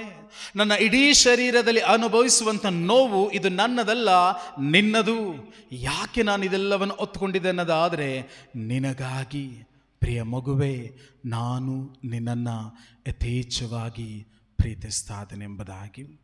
ಆ ಶಿಲುಬೆಯ ಮೇಲೆ ರಕ್ತಸಿಕ್ತವಾಗಿರುವಂಥ ಪ್ರಭು ಯೇಸುವನ್ನೇ ನೋಡುತ್ತಾ ಅದೇ ರೀತಿ ಕಣ್ಣುಗಳನ್ನು ಮುಚ್ಚುತ್ತಾ ಪ್ರತಿಯೊಬ್ಬರೂ ಕೂಡ ಬಾಯಿ ತೆರೆದು ಹೇಳೋಣ, ಪ್ರಭು ಯೇಸುವೇ, ನಾನು ನಿಮ್ಮನ್ನು ಪ್ರೀತಿಸುತ್ತೇನೆ.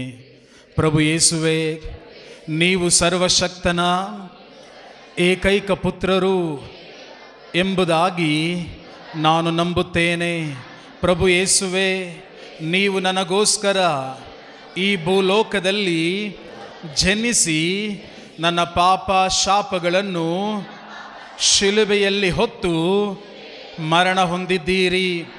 ಮರಣ ಹೊಂದಿ ಸಮಾಧಿ ಮಾಡಲ್ಪಟ್ಟು ಸತ್ತವರ ಒಳಗಿಂದ 3ನೆಯ ದಿನ ಜೀವಂತರಾಗಿ ಎದ್ದು ಬಂದಿದ್ದೀರೆಂದು ನಾನು ನಂಬುತ್ತೇನೆ. ಓ ಪ್ರಭು ಯೇಸುವೇ, ನನ್ನನ್ನು ಅಂಧಕಾರದ ಸಾಮ್ರಾಜ್ಯದಿಂದಲೂ ದುರಾತ್ಮನ ಆಡಳಿತದಿಂದಲೂ ಬಿಡುಗಡೆ ಮಾಡಲು ಬಂದಂತಹ ರಕ್ಷಕರು ನೀವೊಬ್ಬರೇ. ಯೇಸುವೇ, ನೀವೇ ನನ್ನ ರಕ್ಷಕರು. ಯೇಸುವೇ, ನೀವೇ ನನ್ನ ಪ್ರಭು. ಯೇಸುವೇ, ನೀವೇ ನನ್ನ ದೇವರು. ಯೇಸುವೇ, ನನ್ನೆಲ್ಲ ಪಾಪಗಳನ್ನು ನೀವೇ ಹೊತ್ತುಕೊಂಡು ನಿಮ್ಮ ಶಿಲುಬೆಯಲ್ಲಿ ಸುರಿಸಿದ ರಕ್ತದಿಂದ ನನ್ನನ್ನು ತೊಳೆದು ಶುದ್ಧೀಕರಿಸಿದ್ದೀರಿ. ಪ್ರಭು ಯೇಸುವೇ, ನನ್ನೆಲ್ಲ ಪಾಪಗಳನ್ನು ತೊಳೆದು ಶುದ್ಧೀಕರಿಸಿ ನನ್ನನ್ನು ನೀತಿವಂತಳೆಂಬುದಾಗಿ ಕರೆದಿದ್ದೀರಿ. ಪ್ರಭು ಯೇಸುವೇ, ನಾನು ನಿಮ್ಮನ್ನು ಪ್ರೀತಿಸುತ್ತೇನೆ. ಯೇಸುವೇ, ನೀವು ನನ್ನಲ್ಲಿಯೂ ನಾನು ನಿಮ್ಮಲ್ಲಿಯೂ ನೆಲೆಗೊಂಡಿದ್ದೇನೆ. ಪ್ರಭು ಯೇಸುವೇ, ನೀವು ನನ್ನಲ್ಲಿ ನೆಲೆಗೊಂಡಿರುವುದರಿಂದ ನನ್ನ ಶರೀರವು ನಿಮ್ಮದಾಗಿದೆ. ಆದುದರಿಂದ ನಾನು ಕ್ರಿಸ್ತರ ಶರೀರವಾಗಿದ್ದೇನೆ. ನಾನು ಕ್ರಿಸ್ತರ ಶರೀರವಾಗಿದ್ದೇನೆ. ಸೈತಾನನಿಗೆ ನನ್ನ ಮೇಲೆ ಯಾವುದೇ ಅಧಿಕಾರವಾಗಲಿ ಸ್ಥಾನವಾಗಲಿ ಇಲ್ಲ. ನಾನು ಕ್ರಿಸ್ತರ ಶರೀರವಾಗಿದ್ದೇನೆ. ನಾನು ಯೇಸುವಿನ ಶರೀರವಾಗಿದ್ದೇನೆ. ನಾನು ಕ್ರಿಸ್ತರ ಶರೀರವಾಗಿದ್ದೇನೆ. ನಾನು ಕ್ರಿಸ್ತರ ಶರೀರವಾಗಿದ್ದೇನೆ. ಯೇಸುವೇ, ನಿಮ್ಮ ಗಾಯಗಳಿಂದ ನನ್ನನ್ನು ಗುಣಪಡಿಸಿದ್ದಕ್ಕಾಗಿ ನಿಮಗೆ ಸ್ತೋತ್ರ. ಯೇಸುವೇ, ನನಗೆ ಬಿಡುಗಡೆಯನ್ನು ಕೊಟ್ಟಿದ್ದಕ್ಕಾಗಿ ಸ್ತೋತ್ರ. ಯೇಸುವೇ, ನನಗೆ ಬಿಡುಗಡೆಯನ್ನು ಕೊಟ್ಟಿದ್ದಕ್ಕಾಗಿ ಸ್ತೋತ್ರ. ಯೇಸುವೇ, ನನಗೆ ಬಿಡುಗಡೆ ಕೊಟ್ಟಿದ್ದಕ್ಕಾಗಿ ಸ್ತೋತ್ರ. ಎಳಿ ಕಣ್ಣುಗಳ ಮುಚ್ಚುತ್ತ, ಯೇಸುವೇ, ನನಗೆ ಬಿಡುಗಡೆ ಕೊಟ್ಟಿದ್ದಕ್ಕಾಗಿ ಸ್ತೋತ್ರ. ಯೇಸುವೇ, ನನಗೆ ಬಿಡುಗಡೆ ಕೊಟ್ಟಿದ್ದಕ್ಕಾಗಿ ಸ್ತೋತ್ರ. ಯೇಸುವೇ, ನನಗೆ ಬಿಡುಗಡೆ ಕೊಟ್ಟಿದ್ದಕ್ಕಾಗಿ ಸ್ತೋತ್ರ. ಕಣ್ಣುಗಳು ಮುಚ್ಚೋಣ, ಎಲ್ಲರೂ ಕಣ್ಣುಗಳು ಮುಚ್ಚೋಣ, ಪ್ರತಿಯೊಬ್ಬರು. ಯೇಸುವೇ, ನನಗೆ ಬಿಡುಗಡೆ ಕೊಟ್ಟಿದ್ದಕ್ಕಾಗಿ ಸ್ತೋತ್ರ. ಯೇಸುವೇ, ನನಗೆ ಬಿಡುಗಡೆ ಕೊಟ್ಟಿದ್ದಕ್ಕಾಗಿ ಸ್ತೋತ್ರ. ಯೇಸುವೇ, ನನಗೆ ಬಿಡುಗಡೆ ಕೊಟ್ಟಿದ್ದಕ್ಕಾಗಿ ಸ್ತೋತ್ರ. ಯೇಸುವೇ, ನನಗೆ ಬಿಡುಗಡೆ ಕೊಟ್ಟಿದ್ದಕ್ಕಾಗಿ ಸ್ತೋತ್ರ. ಯೇಸುವೇ, ನನಗೆ ಬಿಡುಗಡೆ ಕೊಟ್ಟಿದ್ದಕ್ಕಾಗಿ ಸ್ತೋತ್ರ. ಯೇಸುವೇ, ನನಗೆ ಬಿಡುಗಡೆ ಕೊಟ್ಟಿದ್ದಕ್ಕಾಗಿ ಸ್ತೋತ್ರ. ಯೇಸುವೇ, ನನಗೆ ಬಿಡುಗಡೆ ಕೊಟ್ಟಿದ್ದಕ್ಕಾಗಿ ಸ್ತೋತ್ರ. ಯೇಸುವೇ, ನನಗೆ ಬಿಡುಗಡೆ ಕೊಟ್ಟಿದ್ದಕ್ಕಾಗಿ ಸ್ತೋತ್ರ. ಯೇಸುವೇ, ನನಗೆ ಬಿಡುಗಡೆ ಕೊಟ್ಟಿದ್ದಕ್ಕಾಗಿ ಸ್ತೋತ್ರ. ಯೇಸುವೇ, ನನಗೆ ಬಿಡುಗಡೆ ಕೊಟ್ಟಿದ್ದಕ್ಕಾಗಿ ಸ್ತೋತ್ರ. ಕಣ್ಣುಗಳು ಮುಚ್ಚೋಣ, ಪ್ರತಿಯೊಬ್ಬರು ಹೇಳೋಣ ಜೋರಾಗಿ, ಇನ್ನು ಜೋರಾಗಿ. ಯೇಸುವೆ, ನನಗೆ ವೆರಿ ಗುಡ್. ಯೇಸುವಿನ ಶಕ್ತಿ ನಿಮ್ಮ ಪ್ರತಿಯೊಬ್ಬರಲ್ಲಿ ಆವರಿಸ್ತಾ ಇದೆ ಪ್ರಿಯರೇ. ಪ್ರತಿಯೊಬ್ಬರ ಕಣ್ಣುಗಳು ಮುಚ್ಚುವ, ಎಡಗಡೆ ಬಲಗಡೆ ನೋಡೋದು ಬೇಡ. ಯೇಸುವಿನ ಶಕ್ತಿ ನಿಮ್ಮ ಪ್ರತಿಯೊಬ್ಬೊಬ್ಬರಲ್ಲಿ ಹರಿಯಲ್ಪಡ್ತಾ ಇದೆ. ಯೇಸುವಿನ ನಾಮದಲ್ಲಿ ನಿಮ್ಮ ಜೀವಿತದಲ್ಲಿ ಎಲ್ಲ ರೋಗಗಳು, ಎಲ್ಲ ವ್ಯಾಧಿಗಳು, ದುರಾತ್ಮನ ಪ್ರತಿಯೊಂದೊಂದು ಕಾರ್ಯಗಳು ಯೇಸುವಿನ ನಾಮದಲ್ಲಿ ಸಂಪೂರ್ಣವಾಗಿ ನಶಿಸಲ್ಪಡ್ತಾ ಇದೆ. ನಿಮಿಷದಲ್ಲಿ ಹೇಳೋ ಪ್ರತಿಯೊಬ್ಬರು, ಯೇಸುವೆ, ನನಗೆ ಬಿಡುಗಡೆ ಕೊಟ್ಟಿದ್ದಕ್ಕಾಗಿ ಸ್ತೋತ್ರ. ಯೇಸುವೆ, ನನಗೆ ಬಿಡುಗಡೆ ಕೊಟ್ಟಿದ್ದಕ್ಕಾಗಿ ಸ್ತೋತ್ರ. ಯೇಸುವೆ, ನನಗೆ ಬಿಡುಗಡೆ ಕೊಟ್ಟಿದ್ದಕ್ಕಾಗಿ ಸ್ತೋತ್ರ. ಎಲ್ಲ ಬಂಧನಗಳು, ಎಲ್ಲ ಮಾಟಮಂತ್ರ ಶಕ್ತಿಗಳು, ಪ್ರತಿಯೊಂದು ದುರಾತ್ಮನ ಕಾರ್ಯಗಳು ಯೇಸುವಿನ ನಾಮದಲ್ಲಿ ಮುರಿದು ಹಾಕಲ್ಪಡ್ತಾ ಇದೆ ಪ್ರಿಯರೇ. ಯೇಸುವೆ, ನನಗೆ ಬಿಡುಗಡೆ ಕೊಟ್ಟಿದ್ದಕ್ಕಾಗಿ ಸ್ತೋತ್ರ. ಯೇಸುವೆ, ನನಗೆ ಬಿಡುಗಡೆ ಕೊಟ್ಟಿದ್ದಕ್ಕಾಗಿ ಸ್ತೋತ್ರ. ಯೇಸುವಿನ ಬಿಡುಗಡೆಯು, ಯೇಸುವಿನ ಶಕ್ತಿಯು ನಿಮ್ಮ ದೇಹದಲ್ಲಿ ಅರಿಯಲ್ಪಡ್ತಾ ಇದೆ ಪ್ರಿಯರೇ. ಎಲ್ಲ ರೋಗಗಳು, ಎಲ್ಲ ಬಂಧನಗಳು, ಎಲ್ಲ ಬಾಧೆಗಳು ಯೇಸುವಿನ ನಾಮದಲ್ಲಿ ಮುರಿಯಲ್ಪಡಲಿ. ನಿಮಿಷದಲ್ಲಿ ಯೇಸುವೆ, ನನಗೆ ಬಿಡುಗಡೆ ಕೊಟ್ಟಿದ್ದಕ್ಕಾಗಿ ಸ್ತೋತ್ರ. Very good. ಕಣ್ಣುಗಳು ಮುಚ್ಚುತ್ತ ಹೇಳೋಣ ಪ್ರತಿಯೊಬ್ಬರು. ಯೇಸುವಿನ ಬಿಡುಗಡೆಯನ್ನು ಸ್ವೀಕರಿಸಿಕೊಳ್ಳಿ ಪ್ರಿಯರೇ. ನಿಮ್ಮೆಲ್ಲ ರೋಗಗಳು ಬಿಡುಗಡೆ ಆಗುವ ಸಮಯ, ಎಲ್ಲ ಬಂಧನಗಳು ಮುರಿದು ಬೀಳುವ ಸಮಯ. ದೇವರ ಅತ್ಯದ್ಭುತ ಶಕ್ತಿ ನಿಮ್ಮ ಮೇಲೆ ನೆಲೆಸಲ್ಪಟ್ಟಿದೆ ಪ್ರಿಯರೇ.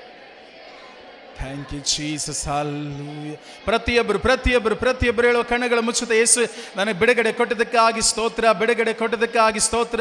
ಬಿಡುಗಡೆ ಕೊಟ್ಟಿದ್ದಕ್ಕಾಗಿ ಸ್ತೋತ್ರ. ಪ್ರತಿಯೊಬ್ಬರು ಕಣ್ಣುಗಳ ಮುಚ್ಚುತ್ತ ಎರಡೂ ಕೈಗಳನ್ನೇ ತೇಳೋಣ. Hallelujah, hallelujah, hallelujah. ಕಣ್ಣುಗಳ ಮುಚ್ಚುತ್ತ ಪ್ರತಿಯೊಬ್ಬರು ಸ್ತುತಿಸೋಣ. ಬಾಯಿ ತೆರೆದ ಕೈಗಳೆತ್ತಿ hallelujah, hallelujah, hallelujah, hallelujah, hallelujah, hallelujah, hallelujah, hallelujah, hallelujah, hallelujah. ಸ್ತುತಿಸೋ ಪ್ರತಿಯೊಬ್ಬರು ಕಣ್ಣುಗಳ ಮುಚ್ಚುತ್ತ, ಯೇಸುವಿನ ಬಿಡುಗಡೆಯ ಸ್ವಸ್ಥತೆಯು ನಿಮ್ಮ ಮಧ್ಯದಲ್ಲಿ, ನಿಮ್ಮ ಜೀವಿತದಲ್ಲಿ ನೆರವೇರಲ್ಪಡುವಂಥ ಸಮಯ. ಯೇಸುವಿನ ನಾಮದಲ್ಲಿ ಎಲ್ಲ ಬಂಧನಗಳು ಮುರಿದು ಬೀಳಲೆಂಬುದಾಗಿ ಆಜ್ಞಾಪಿಸ್ತಾ ಇದ್ದೇನೆ. Thank you Jesus.